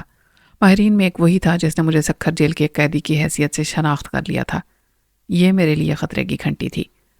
اس کا امکان موجود تھا کہ یہاں وہ زیادہ فراغت کے ساتھ مجھ سے بات کرے اور مجھے بتائے کہ ہو بہو میری شکل و صورت والا ایک سزائے موت کا قیدی اس نے سکھر جیل میں دیکھا تھا۔ میں پھر اس کی پرزور تردید کر سکتا تھا اور خود اس سے پوچھ سکتا تھا کہ آخر اس کا سکھر جیل میں جانے کا اتفاق کیسے ہوا تھا، لیکن ہر صورت میں مجھے رسک لگتا تھا۔ ٹرک سے اتر کر اس نے مجھ سے ہاتھ ملایا۔ کیسے ہیں آپ ملک سلیم صاحب؟ میں نے کہا، آپ نے کل اپنا تعارف تک کرا دیا تھا، مگر یہ نہیں بتایا تھا کہ وہاں آپ کرتے کیا ہیں۔ بس انسٹالیشن مینیجر ہوں، تمام مشینیں اور آلات لگانا اور ان کی پاور سپلائی میرا کام ہے۔ یہ الیکٹریکل اور میکینیکل انجینئرنگ ہے۔ آپ کے پاس دونوں ڈگریاں ہیں؟ میں نے BSc کیا تھا میکینیکل انجینئرنگ میں NET کراچی سے۔ پھر مجھے کمپنی نے 1 سال کی ٹریننگ پر جاپان بھیجا اور وہاں میں نے مختلف ہسپتالوں کو دیکھا، انسٹالیشن پروسیس کو دیکھا اور ایک طرح سے اپرینٹس کی حیثیت سے کام کرتا رہا۔ یہ دوسرے صاحب ان مشینوں کی ورکنگ اور کارکردگی دیکھتے ہیں، مینٹیننس انجینئر ہیں، اور علیم الدین نام ہے ان کا۔ علیم الدین اس وقت انور سے بات کر رہا تھا۔ وہ ہمارے قریب آ گئے۔ ملک، یہ علیم صاحب ہیں، یہ کمرہ دیکھنا چاہتے ہیں جہاں سارا ایکوپمنٹ لگایا جائے گا۔ علیم نے مجھ سے ہاتھ ملایا اور چند منٹ کے بعد ہم بڑے چودھری کی خوابگاہ میں تھے۔ دونوں ماہرین نے 2 منٹ میں اپنا فیصلہ سنا دیا کہ ہمیں یہ کمرہ خالی چاہیے، بالکل خالی۔ اس میں تو وقت لگے گا، انور نے پریشانی سے کہا۔ ابھی ہم ایکوپمنٹ کو اتار جاتے ہیں، آپ بتائیں پھر کب آئیں؟ میرا خیال ہے کل صبح، انور نے کہا۔ دوسری بات، ہم تمام کمرے کو مکمل طور پر ڈس انفیکٹ کریں گے جیسے کہ ہسپتال کا کمرہ ہوتا ہے۔ دیواروں پر سے یہ سب اتار لیں گے جو موجود ہیں، ان پر سفید رنگ ہوگا۔ بڑے چودھری نے خاموشی سے احتجاج کیا۔ اوئے پھر تو ہر وقت مجھے ایسا لگے گا کہ میں ہسپتال میں داخل ہوں۔ انور نے کہا، نہیں ابا جی، آپ کو ایسا نہیں لگے گا، ہم اس کی نئی ڈیکوریشن کرا دیں گے، پھول اور تصاویر۔ آخر بیڈ یہ کیوں نہیں رہ سکتا؟ بڑے چودھری نے کہا۔ علیم نے سوچ کے کہا، رہ سکتا ہے، فوم بدل دیں گے، یہ بہت نرم ہو گیا ہے، اور بیڈ شیٹس اتنی ہو کہ ہر روز بدلی جائیں، بالکل صاف، الگ اور دھلی ہوئی۔ انور نے کہا، یہ کوئی مشکل کام نہیں، رنگ کے لیے بھی 1 دن چاہیے کم از کم۔ رنگ کرنے والے بھی شہر سے ہی آئیں گے، وہ آپ ہی لے آئیں تو بہتر ہے۔ ہم لے آئیں گے، علیم نے کہا۔ اس کے بعد کمرے کو ایسے استعمال نہیں ہونا چاہیے جیسے عام طور پر ہوتا ہے، صفائی کا خیال رکھنا بہت ضروری ہے، اس کی آپ فکر نہ کریں، انور نے کہا۔ اب ان دونوں نے جائزہ لینا شروع کیا کہ کس چیز کے لیے کہاں جگہ مناسب رہے گی اور اسے کہاں سے پاور سپلائی ہوگی۔ شام ہوتے ہی وہ چلے گئے۔ مجھے بھی شناختی کارڈ آفس جانا تھا، انور مجھے ساتھ لے گیا۔ اس شام ہمیں اور کوئی مصروفیت نہیں تھی۔ انور نے غیر متوقع طور پر ریشم کو ساتھ چلنے کے لیے کہا۔ ریشم نے غالباً احتیاط پسندی سے کام لیتے ہوئے سلونی کو بھی دعوت دے دی تاکہ اس پر اکیلے میرے ساتھ جانے کا الزام نہ آئے۔ وہ ایک بڑی خوشگوار شام تھی۔ شناختی کارڈ کا مسئلہ تو چند منٹ میں حل ہو گیا۔ اس کے بعد ہم نے پی سی کے پرسکون اور خوبصورت ماحول میں چائے پی اور رات کے کھانے تک کا وقت تفریح میں گزرا۔ سلونی تو خیر ہمیشہ سے خوش لباس تھی۔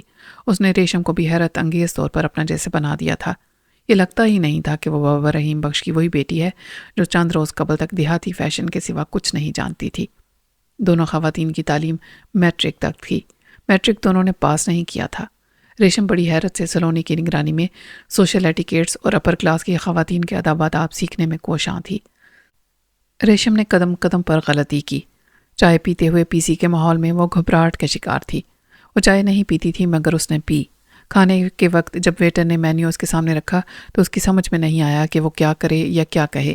سلونی نے ویٹر کو کچھ دیر بعد آنے کا کہہ کے ٹالا، پھر ریشم کو بتاتی رہی کہ اس میں کیا لکھا ہے۔ انگریزی وہ پڑھ سکتی تھی مگر کیا چیز کیا ہے یہ اسے کیسے معلوم ہو سکتا تھا۔ اس کام میں بھی سلونی نے اس کی مدد کی۔ ہم کھانا کھا چکے تو ویٹر برتن اٹھا کے لے گیا اور میں در حقیقت ایسا محسوس کر رہا تھا کہ یہ میری دوسری زندگی ہے۔ انور نے سب کو مخاطب کیا، اب کافی یا آئس کریم؟ ریشم نے سب سے پہلے کہا، میرے لیے تو آئس کریم۔ میرے لیے کافی، میں نے کہا، میرے لیے بھی۔ سلونی نے ہاتھ اٹھایا۔ اوکے، میں ریشم کا ساتھ دوں گا، اس نے ویٹر کو اشارہ کیا۔ اسی وقت ریشم نے انور کی طرف جھک کے آہستہ سے کچھ کہا اور اس نے سر ہلا دیا۔ سلونی تم آرڈر دو، میں ذرا ریشم کے ساتھ جا رہا ہوں۔ پھر وہ دونوں اٹھے اور ٹیبلوں کے بیچ میں سے گزرتے غائب ہو گئے۔ یہ منظر میرے لیے بڑا حیران کن تھا کہ ریشم نے رہنمائی کے لیے اپنا ہاتھ انور کے ہاتھ میں دے دیا تھا اور گاؤں کی اس لڑکی کو اس ہال میں بیٹھے ہوئے لوگوں کی تجسس بھری نظر اور معنی خیز مسکراہٹ کی کوئی پرواہ نہیں تھی۔ یہاں یہ نظارہ معیوب تھا، نہ ہی انوکھا۔ تم نے تو کمال کر دیا سلونی، ہیرے کو پتھر بنا دیا، میں نے کہا۔ سلونی ہنسی۔ آپ تو شاعری پر آ گئے، یہ نظر کا قصور ہے یا دل کا؟ میں نے خفت سے کہا، تم خود دیکھ رہی ہو مگر یہ دونوں جا کہاں رہے ہیں؟ ریشم کو واش روم جانا ہوگا، سلونی نے کہا۔ اسے تو کچھ پتا ہے نہیں، میں نے کہا۔ وہ تم سے کہہ سکتی تھی، کیا لیڈیز ایسی بات جینٹ سے کرتی ہیں؟ ہو سکتا ہے میرا اندازہ غلط ہو، آپ جیلسی محسوس کر رہے ہیں، میں نے مزید خفت سے کہا۔ کرنا تو چاہیے، انور یقیناً خوش قسمت ہے، یہ سب محسوس کر رہے ہوں گے سوائے میرے۔ آپ کیوں نہیں؟ ریشم کے لیے میرے دل میں کبھی سافٹ کارنر نہیں تھا۔ یہ بھی نہیں کہوں گا کہ میں اسے نہیں سمجھتا تھا، دراصل ابھی تک میں نورین کے ٹرانس سے نکل نہیں پایا۔ کیا وہ اس سے بھی زیادہ خوبصورت تھی؟ میں نے ایک ٹھنڈی سانس لی۔ خوبصورت؟ پتہ نہیں، ہو سکتا ہے صرف مجھے لگتی ہو، حسن تو دیکھنے والے کی نظر میں ہے۔ وہ میرے خیالوں میں زندہ ہے، لیکن جب وہ میرے ساتھ تھی تب بھی اس کا خیال کسی اور کے ساتھ تھا۔ آپ نے کچھ نہیں کہا؟ تو کیا اس نے بھی نہیں سمجھا؟ میں نے نفی میں سر ہلایا۔ کبھی نہیں، اسے احساس ہوتا تو وہ اظہار کرتی نہ کرتی مجھے خبر ہو جاتی۔ سلونی نے کہا، یہ دونوں کہاں چلے گئے؟ آئس کریم تو پگھل کے شربت بن گئی ہے۔ لو میرے بات کرنے کی دیر تھی، وہ آ گئے۔ کیا انہیں احساس ہوگا کہ آدھا گھنٹہ گزر گیا؟ شاید نہیں، اور ضرورت بھی کیا ہے احساس دلانے کی۔ انور نے قریب آ کر کہا، سوری یار، اس کی طبیعت اچانک بوجھل ہو گئی تھی، باہر تازہ ہوا میں بحال ہوئی۔ ریشم نے ادھورے اعتماد کے ساتھ وہ بات کہی جو اسے انور نے سمجھائی ہوگی۔ شاید کھانے میں ایسی کوئی چیز تھی، میں عادی نہیں نا۔ سلونی نے کہا، اب یہ شربت پی کے گزارا کریں گے آپ دونوں، یا میں پھر سے آرڈر کروں؟ آئس کریم تو ہم ضرور کھائیں گے، خواہ وہ اسی کو پھر سے جما کے لائیں۔ اس رات جب ہم واپس پہنچے تو پھر آدھی رات کا وقت تھا۔ اس رات بھی مجھے میرے خیالوں نے سونے نہیں دیا۔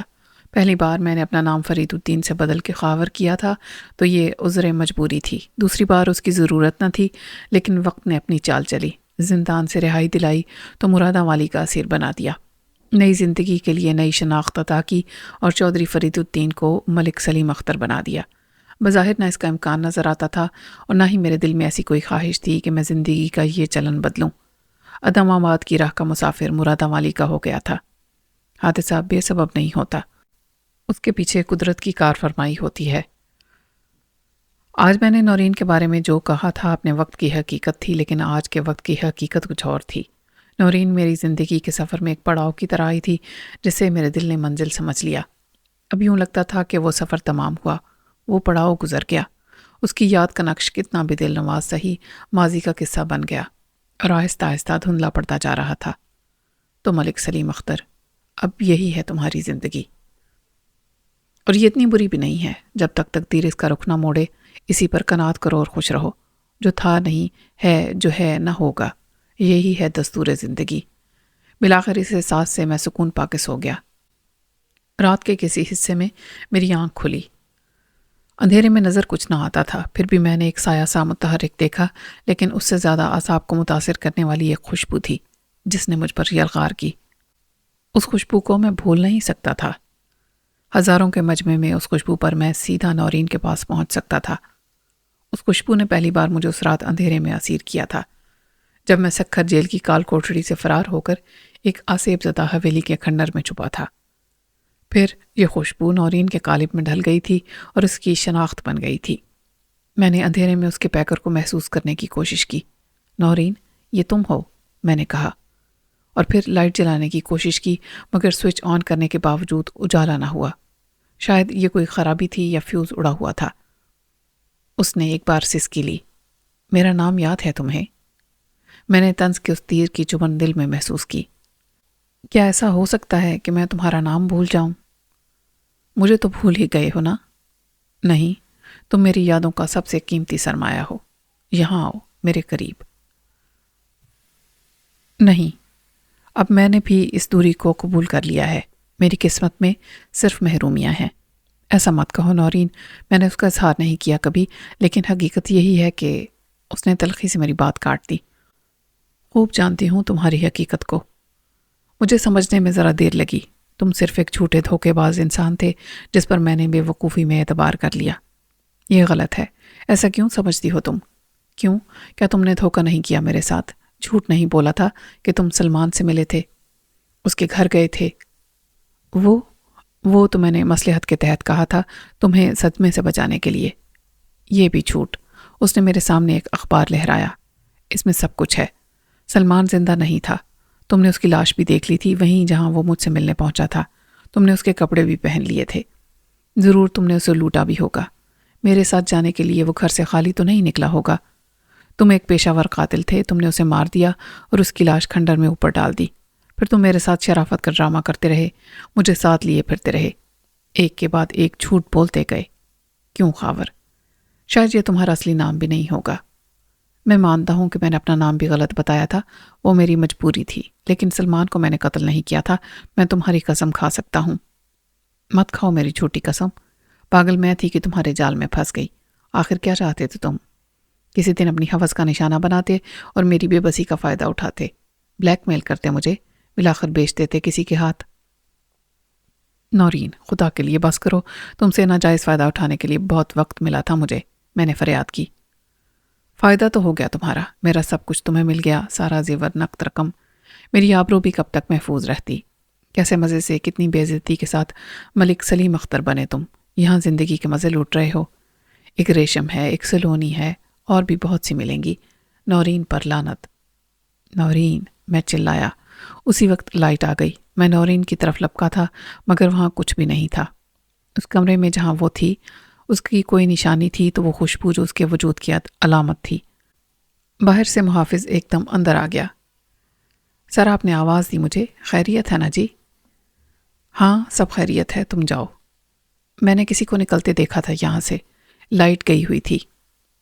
کوئی نہیں تھا یہاں، میں نے جھلا کے کہا اور لائٹ آف کر کے لیٹ گیا۔ میرے سارے جسم پر ٹھنڈا پسینہ بہہ رہا تھا۔ مجھے معلوم تھا کہ یہ خواب کے سوا کچھ نہ تھا، مگر خواب اپنے پیچھے خوشبو چھوڑ کے ختم نہیں ہوتے۔ اس کی خوشبو کو میں نے ہی نہیں، گارڈ نے بھی محسوس کیا تھا۔ روحوں کے وجود سے انکار کرنا بھی اتنا ہی دشوار تھا جتنا ان کے وجود کو تسلیم کرنا، لیکن روح کا دنیا سے جا کے پھر زندگی کے قالب میں نظر آنا، یہ میری عقل نے کبھی تسلیم نہیں کیا تھا۔ ساری دنیا میں ایسے واقعات پیش آتے رہتے تھے جن کی عقل کی کوئی دلیل یا وضاحت قابل قبول نہیں تھی، لیکن میرے ساتھ ایسا کبھی نہیں ہوا تھا۔ میں نے کسی سے سنی سنائی کو بھی کبھی تسلیم نہیں کیا تھا۔ چنانچہ میں کنفیوز ہو گیا کہ آخر یہ کیا تھا؟ فریب خیال، فریب نظر، تصور کا طلسم یا دماغ کی خرابی؟ صبح تک میں ذہنی انتشار اور خیالوں کے آسیب سے کافی حد تک نجات پا چکا تھا اور یہ نتیجہ اخذ کر چکا تھا کہ میرے ذہن پر بوجھ تھا اور لاشعور میں بہت گڑبڑ تھی۔ نورین کو فراموش کر دینے کا احساس جرم، اپنی شخصیت بدل لینے کا خیال، پھر پکڑے جانے کا ڈر اور موجودہ حالات سے ایک خود غرضانہ مفاہمت پر شرمندگی، ان سب عوامل نے مجھے اتنا ڈسٹرب کیا تھا کہ میں ایک برا خواب دیکھ رہا تھا۔ لیکن اس وقت میری عقل بالکل خبت ہو گئی جب میرے جاگنے کے کچھ دیر بعد ریشم نے سر دروازے سے اندر ڈال کر بڑی شوخی کے ساتھ پوچھا، سر میں حاضر ہو سکتی ہوں؟ میں غسل کے بعد لباس بدل کے ناشتے کی تیاری کر رہا تھا۔ میں نے خوش دلی سے کہا، یس میڈم، آپ ہی کا انتظار تھا مجھے۔ اس نے اندر آ کر ناک کو ادھر ادھر گھما کے سوں سوں کی۔ یہ کیسی خوشبو ہے اور کس کی؟ یہ تم اپنے ساتھ لائی ہو۔ اس نے نفی میں سر ہلایا۔ یہ اس سے بالکل مختلف ہے، ورنہ مجھے کیوں محسوس ہوتی؟ میں سوچ میں پڑ گیا۔ کیسی ہے یہ خوشبو؟ یہ میں کیسے بتاؤں؟ گلاب، چنبیلی، موتیا کا نام لے سکتی ہوں میں۔ سلونی نے کل مجھے جو خوشبو دی تھی وہ بھی اچھی تھی۔ کیا نام تھا اس کا؟ چارلی۔ جو تم نے، یہ چودھری صاحب نے لگائی تھی، وہ بھی اچھی تھی۔ یہ الگ ہے۔ اس کا کیا نام بتاؤں؟ اسی سے پوچھو نا جس کی ہے۔ اچھا، تم مجھ پر شک کر رہی ہو؟ رات 12:30 بجے ہم آئے تھے اور اب بج رہے ہیں 8:30۔ اس کے درمیان میں کون آ سکتا ہے یا آ سکتی ہے یہاں؟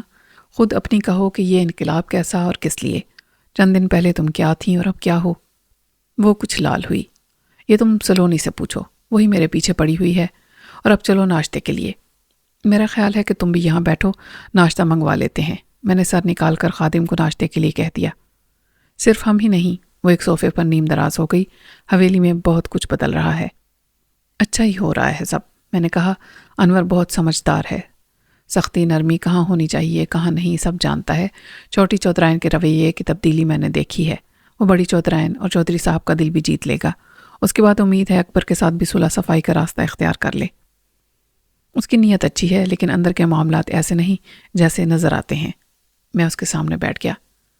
تمہاری نظر اندر کے معاملات تک پہنچ گئی؟ کیا بات ہے؟ مجھے تو 4 دن ہوئے ہیں یہاں آئے ہوئے، لیکن سلونی نے حویلی کے اندر بہت کچھ دیکھا ہے اور سنا ہے، اس نے بتایا مجھے۔ اور تم سمجھتی ہو کہ وہ سب صحیح ہے؟ وہ غلط کیوں بتائے گی آخر؟ اس کی اور میری دوستی ہو گئی ہے، ہم ایک دوسرے کے رازدار ہیں۔ اچھا، کیا بتایا اس نے؟ اس نے بڑے چودھری صاحب کے زمانے میں حویلی کے اندر کے سارے معاملات بڑے خوش اسلوبی سے چلائے۔ وہ حویلی کے علاوہ مہمان خانے کے انتظامات بھی کرتی تھی۔ میں جانتا ہوں وہ کیا انتظامات تھے۔ اس کی مجبوری الگ تھی، لیکن اس نے بڑی ذہانت سے اس مجبوری کو دوسروں کی مجبوری بنا دیا۔ کیا یہ تعریف کی بات نہیں؟ ایک بات پر شاید تم یقین نہ کرو، اس نے مجھ سے کہا کہ تم سے جھوٹ نہیں بولوں گی۔ مطلب یہ کہ دوسروں سے بولتی ہے۔ وہ بولنا پڑتا ہے، کیا تم نہیں بولتے؟ اس نے جارحانہ انداز میں کہا۔ میں فوراً پیچھے ہٹ گیا۔ اوکے، میں مان لیتا ہوں کہ سلونی نے سچ کہا اور سچ کے سوا کچھ نہیں کہا۔ سب کا خیال ہے کہ اس کو بڑے چودھری صاحب نے اٹھوایا تھا تو اپنے لیے، مگر ایسا نہیں تھا۔ بڑے چودھری میں خرابیاں بہت زیادہ ہیں، لیکن ان کی کچھ اچھائیاں بھی ہیں۔ وہ چاہتے تھے کہ سلونی اپنی تعلیم مکمل کرے، مگر اکبر نے کہا کہ گاؤں میں پڑھا لکھا بندہ ہونا ٹھیک نہیں، لڑکی پڑھ کے دوسری عورتوں کو بھی خراب کرے گی۔ مطلب یہ کہ آزادی یا حق کی بات کرنا خرابی ہے۔ نیت اس کی شروع سے تھی. اس نے سلونی کو اٹھوایا. بڑے چودھری کے ساتھ اس کا کوئی تعلق نہیں رہا. ہاں، ان کے کہنے پر وہ مہمانوں کی خدمت ضرور کرتی رہی. خدمت کی بات کرتے ہوئے ریشم کی نظر جھکی رہی اور چہرہ لال ہو گیا. اس میں بڑے چودھری کی اچھائی کیا تھی؟ بڑے چودھری نے ہمیشہ اس کے ساتھ شفقت کا برتاؤ کیا. اس کو وہ عزت دی جو اکبر اسے نہ دیتا. کچھ عرصے بعد اس کا دل بھر جاتا تو وہ سلونی کو بھی باہر نکال کرتا، اس کی جگہ کوئی اور لے لیتی. لیکن بڑے چودھری نے اس کی ذہانت اور اس کی خدمت سے متاثر ہو کر اسے کچھ ذمہ داری دی. سلونی نے یہ بھی بتایا کہ بڑی چودھرائن کی اس پر کڑی نظر تھی. بیٹے کی آوارہ مزاجی ان کے نزدیک کوئی ایسی بات نہ تھی. گاؤں کی کمزاد لڑکیاں آخر ہوتی کس لیے ہیں؟ خود بڑے چودھری صاحب اپنی جوانی میں ایسے ہی تھے، لیکن شادی کے بعد بڑی چودھرائن نے کچھ عقل سے اور کچھ اپنے زبردستی سے بڑے چودھری کو نکیل ڈالی. دراصل وہ بڑے بھائی کی بیٹی تھیں اور اس کا باپ بہت سخت تھا. وہ چھوٹے بھائی کو یعنی بڑے چودھری کے باپ کو تھپڑ مار دیا کرتا تھا. اکبر کی بیوی یہ نہیں کر سکی. بس سلونی کے خلاف ہونے کی پہلی وجہ یہ تھی. اسے لگتا تھا کہ اس کے شوہر پر زیادہ کنٹرول سلونی کا ہے اور سلونی کو وہ اپنی مرضی سے نکال کر باہر نہیں کر سکتی تھی. لیکن ایک وجہ اور بھی تھی. میں نے کہا باتوں کے ساتھ ناشتہ بھی جاری رکھو. جیسا کہ تم جانتے ہو اکبر چھوٹا ہے. بڑے چودھری صاحب کے دونوں بیٹوں کی شادی ایک خاندانی روایت کے مطابق تایا کی دونوں بیٹیوں سے طے تھی. بڑے کی شادی بڑی سے، چھوٹے کی چھوٹی سے. لیکن ہوا یہ کہ شادی کی بات پر انور نے پہلے انکار کیا، پھر دباؤ سے بچنے کے لیے اعلیٰ تعلیم کے بہانے ملک سے ہی بھاگ گیا اور 8 سال باہر بھٹکتا پھرا. اسے تم بھٹکنا کیوں کہتی ہو؟ اس نے واقعی اعلیٰ تعلیم حاصل کی. یہ اکبر کی بیوی کہتی ہے. ظاہر ہے کسی کے نزدیک تعلیم کی حد میٹرک ہے، وہ بھی لڑکوں کے لیے، تاکہ وہ حساب کتاب سمجھ لیں اور زمینوں کے معاملات. انور نے جتنی تعلیم حاصل کی وہ سب کے نزدیک دماغ کی خرابی تھی، مگر وہ انکار کر کے نکل گیا اور کسی کے بلانے پر لوٹ کے نہیں آیا. تو تایا کیا کرتے؟ لڑکی کو بٹھائے رکھتے. انہوں نے بڑی کی شادی اکبر سے کر دی. اب اگر ہوگی تو چھوٹی کی شادی بڑے بھائی سے ہوگی. چھوٹی چودھرائن اپنی اس بے عزتی کو بھولی نہیں کہ انور نے اسے ٹھکرا دیا تھا. دراصل جب دونوں بہنیں چھوٹی تھیں تب سے ان کے دماغ میں یہ تھا کہ کس کا شوہر کون ہوگا. بڑی خوش تھی کہ حویلی میں بڑی چودھرائن وہ بنے گی. مراداں والی پر حکومت اس کے شوہر کی ہوگی. پھر تم بھی دیکھ سکتے ہو کہ انور گیا ہے ماں پر، اکبر اپنے باپ پر. انور زیادہ خوبصورت ہے. اب وقت آیا تو معاملہ الٹا ہو گیا. چنانچہ یہ غلط نہیں کہ سازش اس نے کی. اس نے بڑے چودھری کو انور کے خلاف کیا اور اکبر کو اس کی جگہ دلوائی. سلونی کو بھی اس نے نکال کر باہر کیا تھا، لیکن وہ پھر سے آ گئی اور جو اس نے سوچا تھا وہ الٹا ہو گیا. اب اکبر قیدی ہے اور انور حاکم.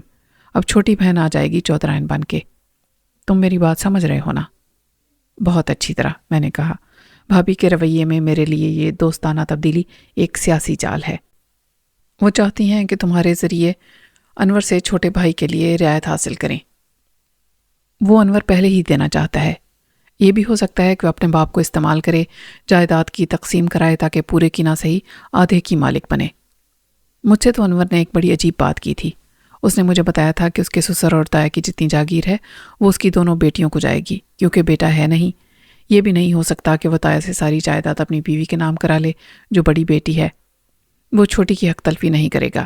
یہ بھی ناممکن ہے کہ وہ چھوٹی بہن سے بھی شادی کر لے. دونوں بہنیں بیک وقت ایک مرد کے نکاح میں نہیں رہ سکتی، لیکن ایک کے بعد دوسری آ سکتی ہے. ریشم چونکی. یعنی وہ بڑی کو فارغ کر دے گا؟ فارغ؟ بالکل فارغ.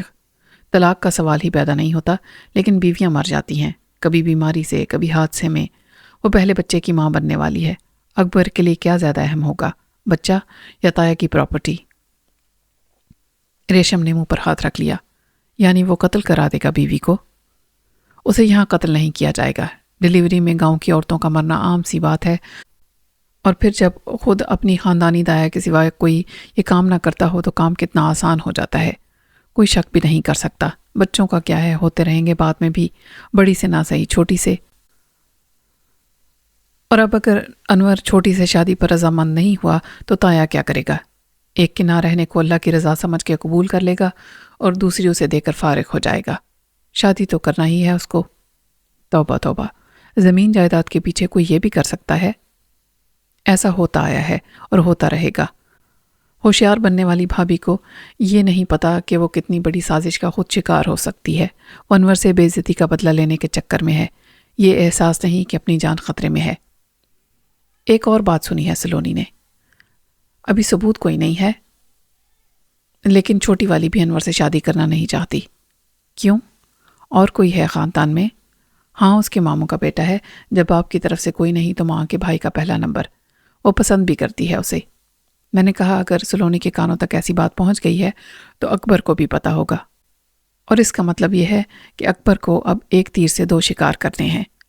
قضا کے تیر کا نشانہ پہلے وہ بھی بن سکتا ہے جو انور کی جگہ لے سکتا ہے۔ پہلے اسے مقابلے سے خارج کر دیا جائے، پھر بیوی کی جگہ دوسری بیوی کے لیے خالی کی جائے۔ کیا انور یہ سب نہیں سمجھتا؟ اگر نہیں جانتا تو تم اسے بتا دو، سمجھا دو، صرف تم ہی یہ کام کر سکتے ہو۔ میں نے گھڑی دیکھی۔ اچھا، اب میرا خیال ہے کہ کمپنی کے لوگ آنے والے ہوں گے۔ کیا بڑے چودھری صاحب کو دوسرے کمرے میں شفٹ کر دیا گیا ہے؟ ہاں، وہ رات کو دوسرے کمرے میں سوئے تھے، ان کا کمرہ بالکل خالی ہے۔ اب ایک سوال میں تم سے پوچھوں، شرمانے کی کون سی بات ہے اس میں؟ ریشم بولی، ہاں، جب تمہیں شرم نہیں آتی تو مجھے کیوں آئے؟ کل رات آئس کریم چھوڑ کر تم انور کے ساتھ کہاں گئی تھی؟ اس کا رنگ پھر سے لال پڑ گیا۔ تمہیں کیا شک ہے میں لے گئی تھی اسے؟ اس نے خود کہا تھا مجھ سے کہ مجھے تم سے کچھ کہنا ہے۔ اچھا، پھر کیا کہا اس نے؟ چاہو تو بتا دو ورنہ میں اپنے اندازے پر قائم رہوں گا۔ ریشم نے ایک گہری سانس لی۔ اس نے کہا کہ میں تمہارے ساتھ جانے کا خیال چھوڑ دوں۔ میں چونکا، مگر میں کہاں جا رہا ہوں؟ ہم جانا چاہتے تھے، جا نہیں سکے تھے۔ اس کی خواہش ہے کہ تم یہاں اس کے ساتھ رہو، مگر اسے اعتبار نہیں۔ تم اپنی مرضی سے چلے جاؤ یا مجبور ہو جاؤ۔ میں تو اسی گاؤں کی بیٹی ہوں، مجھے گاؤں نہیں چھوڑنا چاہیے ایک اجنبی کے ساتھ۔ بالکل ٹھیک مشورہ دیا اس نے۔ کیا اس نے یہ بھی بتایا تمہارے گھر میں اب تمہاری حفاظت کرنے والا کوئی نہیں تو تم اکیلی وہاں کیسے رہو گی؟ یا اس نے کہہ دیا کہ چاہو تو ہمیشہ حویلی میں رہ سکتی ہو، مہمان بن کے نہیں، مالکن کی حیثیت سے؟ ریشم کا رنگ شرم سے لال چقندر ہو گیا۔ حد سے زیادہ چالاک ہو تم۔ وہ جھینپ کر ایک دم اٹھی۔ میں نے ایک کہا مارا، چاند نکلتا ہے تو سب کو دکھائی دیتا ہے۔ ویسے میرا ایک مشورہ ہے، اس کی مان لو۔ مگر اتنی دیر میں ریشم فرار ہو چکی تھی۔ میرے لیے یہ اطلاع اور انکشاف اس لیے حیرانی کا سبب بنا کہ ایک نظر کی محبت کوئی افسانہ یا شاعرانہ بات نہیں تھی۔ شاید نورین کے معاملے میں میرے ساتھ ایسا ہی ہوا تھا، لیکن انور جیسے جہاں گرد اور افلاطونی ذہن رکھنے والے کے معاملے میں بھی ایسا ہی ہوا تھا۔ یہ میرے لیے بڑے اطمینان کی بات تھی۔ میرے کندھوں پر سے ریشم کی ذمہ داری کا بوجھ اتر گیا تھا، جو نہ میں نے اپنی مرضی سے لیا تھا اور نہ ریشم ڈالنا چاہتی تھی، لیکن حالات کی گردش نے دونوں کو مجبور کر دیا تھا۔ پہلے میں نورین کی ذمہ داری اٹھانے کا تجربہ کر چکا تھا، جو مجھے بہت مہنگا پڑا تھا۔ بعد میں یہ کوئی زبردستی کا سودا نہیں رہا تھا۔ خود میں اس سے نہ بھاگ سکتا تھا اور نہ بھاگنا چاہتا تھا۔ وہ میرے احساس اور وجود کا حصہ بن گئی تھی، اور آج بھی تھی۔ گزری ہوئی رات کا واقعہ بہت اہم تھا۔ وہ کوئی وہم تھا یا حقیقت کا کوئی روپ؟ میرے دل میں پرانی کسک کو بہرحال تازہ کر گیا تھا۔ ریشم نے بھی میری خلش میں اضافہ ہی کیا تھا۔ خوشبو اسے بھی محسوس ہوئی تھی۔ رات کے محافظ کی گواہی کے بعد ریشم کو جھٹلایا نہیں جا سکتا تھا۔ دوسری طرف اسے سمجھنے سے قاصر تھا۔ یا آرزو کا سراب تھا یا سچ مچ وہ روح بن چکی تھی، اور اب یوں ہی راتوں کے اندھیرے میں یا خواب میں میرا پیچھا کرتی رہے گی۔ ایسا سمجھنا دنیا سے اس کے مادی وجود کا عالم ارواح میں پہنچ جانے کے مترادف تھا۔ کیا میں مان لوں کہ وہ مر گئی ہے؟ قدرت کا یہ اشارہ میرے شک کی تصدیق کرتا ہے۔ ریشم کے فرار سے پہلے ہی مجھے اندازہ ہو گیا تھا کہ میڈیکل ایکوپمنٹ سپلائی کمپنی کا ٹرک پہنچ گیا ہے۔ جب میں نے جا کر دیکھا تو کمرے میں پینٹ کا کام شروع ہو گیا تھا۔ دونوں مینیجر مشینوں کے پاور سوئچ کی جگہ کو مارک کر رہے تھے، اور ایک الیکٹریشین ان کی ہدایات کے مطابق وائرنگ دیکھ رہا تھا۔ باہر نصب ہونے والے 50 kVA کے آٹومیٹک جنریٹر کو بھی اسی سسٹم سے جوڑنا تھا۔ مجھے دیکھ کے انہوں نے ایک کاروباری مسکراہٹ کے ساتھ مجھ سے ہاتھ ملایا۔ میں نے کہا کیا خیال ہے، یہ کام آج مکمل ہو جائے گا؟ ان دونوں کا سر نفی میں ہلا۔ آج تو کسی صورت نہیں، ایک دن جنریٹر کی تنصیب کے لیے چاہیے، ایک دن باقی مشینوں کو لگانے کے لیے۔ میرا خیال ہے پرسوں شام تک ہم اسے قابل استعمال بنا دیں گے۔ انہیں اپنے کام میں مصروف چھوڑ کے میں بڑے چودھری صاحب کی خیریت معلوم کرنے گیا تو انور پہلے سے وہاں موجود تھا، اور ایک بے حد خدمت گزار، فرما بردار دختر مشرق کی طرح بہو ان کے پاؤں دبانے کا ثواب سمیٹ رہی تھی۔ مجھے ایک نظر میں اندازہ ہو گیا کہ انور نے میدان مار لیا ہے۔ میرے سلام کا جواب بھی ملا اور ماں جی نے مجھے دعا بھی دی۔ اس سے پہلے کہ میں یا کوئی اور کچھ کہتا، بھابھی نے کہا، ماں جی یہ سب ان کی کوشش سے ہوا۔ چودھری صاحب نے طمانینت کا اظہار کیا۔ بہت اچھا انتظام ہو گیا میرے لیے۔ میں نے کہا، چودھری صاحب یہ 100% انور کی خواہش اور کوشش کا نتیجہ ہے، میں نے اس کا صرف ساتھ دیا ہے۔ تم جیسا مخلص دوست بھی ہر ایک کو کہاں ملتا ہے، بھابھی نے کہا۔ انور بولا، اللہ نے چاہا تو سب ٹھیک ہو جائے گا، یہ ملک سلیم بڑا مخلص اور سیانہ بندہ ہے، اس سے میں نے کہا ہے کہ جانے کا خیال چھوڑ دے، ادھر ہی رہے ہمارے ساتھ۔ بڑے چودھری نے اس خیال پر کوئی حوصلہ افزا رد عمل نہیں دیا، مگر بھابھی نے فوراً کہا، بالکل ٹھیک ہے، اب یہ جائیں گے بھی کہاں، ان کے کون سے بیوی بچے یاد کر رہے ہیں، آج میرے والد بھی آ رہے ہیں ابا جی کی خیریت معلوم کرنے، وہ بھی آپ سے مل کر خوش ہوں گے، میں نے انہیں بتایا تھا آپ کے بارے میں۔ بھابھی اب تم سے آپ پر آ گئی تھی، یہ میری عزت میں ترقی کی علامت تھی، میں نے اخلاقاً کہا، مجھے بھی خوشی ہوگی ان سے مل کر۔ انور اٹھا تو مجھے بھی اٹھنے کا موقع مل گیا۔ ملک سلیم، تم ذرا ان کام کرنے والوں کو دیکھو، مجھے کچھ اور کام ہے۔ کرنے والے اپنا کام تندہی سے کر رہے تھے اور میں نگرانی کے علاوہ کچھ نہیں کر سکتا تھا۔ وہ چاہتے تھے کہ ان کا کام جلد از جلد ختم ہو تو کمپنی کو اپنے پیسے ملیں اور وہ جائیں۔ دوپہر کے کھانے کے بعد مجھے اچانک انور کے کہنے سے شہر جانا پڑ گیا۔ وہاں مجھے تباہ شدہ گاڑی کی مرمت اور مکمل بحالی کے معاملے میں ورک شاپ والوں سے بات کرنی تھی۔ لاہور کا راستہ ہی 1.25 گھنٹے سے زیادہ کا تھا، پھر لاہور کے اندر بھی ورک شاپ دوسرے کنارے پر، بلکہ اس سے بھی آگے شہدرہ میں تھی۔ ورک شاپ والوں کے تخمینے یوں بھی زیادہ تھے، انہوں نے نقصان کا تخمینہ بہت بڑھا چڑھا کر بتایا۔ مخلصانہ مشورہ دیتے تو کہتے کہ اب گاڑی کچھ پرانی ہو گئی ہے، اس کی ری سیل کم ہے اور مرمت کے بعد تو بالکل نہیں رہے گی، بہتر ہوگا آپ نئی لے لیں۔ وہ بھی کہتے رہے کہ جب ہم کام کر کے دیں گے تو آپ کو نئی پرانی کا فرق پتہ نہیں چلے گا۔ بہتر تو یہی تھا کہ اس گاڑی کو بنوا کر بیچ دیا جائے، جو اچھی قیمت ملے اس کو دے دیا جائے۔ نئی گاڑی خریدنا چودھری فیملی کے لیے کوئی مشکل بات نہیں تھی۔ انور نے بھی میرے فیصلے کی تائید کی اور بعد میں یہی ہوا کہ نئے ماڈل کی نئی گاڑی لینے کے لیے انہیں نصف رقم ضرور مل گئی۔ رات کے کھانے سے پہلے میں واپس پہنچ گیا۔ دن میں کام کرنے والے فارغ ہو گئے تھے اور انہیں مہمان خانے میں جگہ دے دی گئی تھی۔ انہوں نے ایک دن میں کافی کام کر لیا تھا۔ اب اگلے دن جنریٹر آنا تھا اور اس کے بعد مشینوں کی تنصیب کا باقی کام مکمل ہونا تھا۔ تیسرا دن انہوں نے مشینوں کو چالو کرنے اور ٹیسٹ کرنے کے لیے رکھا۔ ریشم اور انور مجھے کہیں دکھائی نہ دیے۔ شاہینہ اس وقت بھی چودھری صاحب کے پاس تھی۔ سلونی مجھے مہمان خانے کی طرف سے آتی ہوئی ملی۔ یہ کمپنی والے رات کو کام ختم کر کے چلے جانا چاہتے تھے۔ انور صاحب نے کہا کہ ابھی 1.5 گھنٹے میں جاؤ گے اور پھر صبح 1.5 گھنٹہ لگے گا آنے میں، فون کر دو کمپنی میں اور گھر پر کہ ہم رات کو یہیں قیام کریں گے۔ انہیں یہ بات ٹھیک لگی۔ اب مہمان خانے میں جگہ کا انتظام کر دیا ہے۔ آپ کا کام ہو گیا؟ ہاں، وہ کوئی اتنا بڑا کام نہیں تھا۔ یہ دونوں کہاں ہیں، انور اور ریشم؟ ابھی تو یہیں تھے، شاید پیچھے باغ میں ہوں گے۔ آپ فریش ہو جائیں تو میں کھانا لگواتی ہوں۔ میں نے کہا، ایک گزارش ہے تم سے۔ آپ حکم کریں سر، سلونی نے ساتھ چلتے ہوئے کہا۔ نہ مجھے سر کہلانا اچھا لگتا ہے اور نہ ہی جناب عالی، میں تمہاری طرح عام آدمی ہوں، صرف نام کافی ہے۔ میں کوشش کروں گی سر، دراصل عادت نہیں ہے۔ ہو جائے گی، میں نے کہا اور حویلی کے پیچھے باغ میں جانے کے لیے آخری برآمدے میں بائیں طرف کے دروازے سے نکل گیا۔ رات کے 9 بجے تھے اور باغ میں اندھیرا ہی تھا، لیکن چاند کی روشنی کافی تھی، میری آنکھیں دور تک دیکھ سکتی تھیں۔ انور اور ریشم مجھے کہیں بھی دکھائی نہیں دے رہے تھے۔ اخلاقاً مجھے ان کی پرائیویسی سے دور ہی رہنا چاہیے تھا، لیکن ایک شک کی تصدیق کے خیال نے مجھے آگے بڑھنے پر مجبور کر دیا۔ میں یہ دیکھنا چاہتا تھا کہ کیا واقعی وہ راہ عشق کی مسافت پر کچھوے کی طرح چل رہے ہیں یا خرگوش کی طرح جست لگاتے ہیں۔ ایک جگہ مجھے کچھ حرکت محسوس ہوئی اور میں نے غور سے دیکھا تو 2 سائے متحرک نظر آئے۔ وہ ضرور آہستہ آہستہ باتیں کرتے جا رہے تھے۔ پھر کسی بات پر ریشم کھلکھلا کے ہنسی۔ کچھ اور آگے جا کر میں نے دیکھ لیا کہ وہ ایک دوسرے کے ہاتھ میں ہاتھ دیے چل رہے تھے۔ ابا کی آخری حد آ گئی تھی اور وہ حویلی کی طرف پلٹ گئے۔ اس مرحلے پر میں نے بہتر سمجھا کہ میں بھی خاموشی سے واپس چلا جاؤں۔ ان کے اور قریب جانا معیوب بات تھی اور انہیں میری موجودگی کا پتہ چل جاتا تو یہ زیادہ بری اور غیر اخلاقی حرکت ہوتی۔ جو میں دیکھنا چاہتا تھا وہ میری آنکھوں نے دیکھ لیا تھا۔ شک و شبے کی اب کوئی گنجائش نہیں تھی۔ یہ ایک آفاقی سچائی کا مشاہدہ تھا، کوئی نئی یا انوکھی بات نہیں تھی۔ نگری نگری پھرا مسافر، مگر دل ٹھہرا تو کہاں؟ ایک گمنام گاؤں مراتاں والی کی گمنام اور کم حیثیت لڑکی پر۔ انہوں نے مجھے حویلی کی پچھلی طرف دروازے کے قریب دیکھا۔ تم کب آئے؟ انور نے اخلاقاً پوچھا۔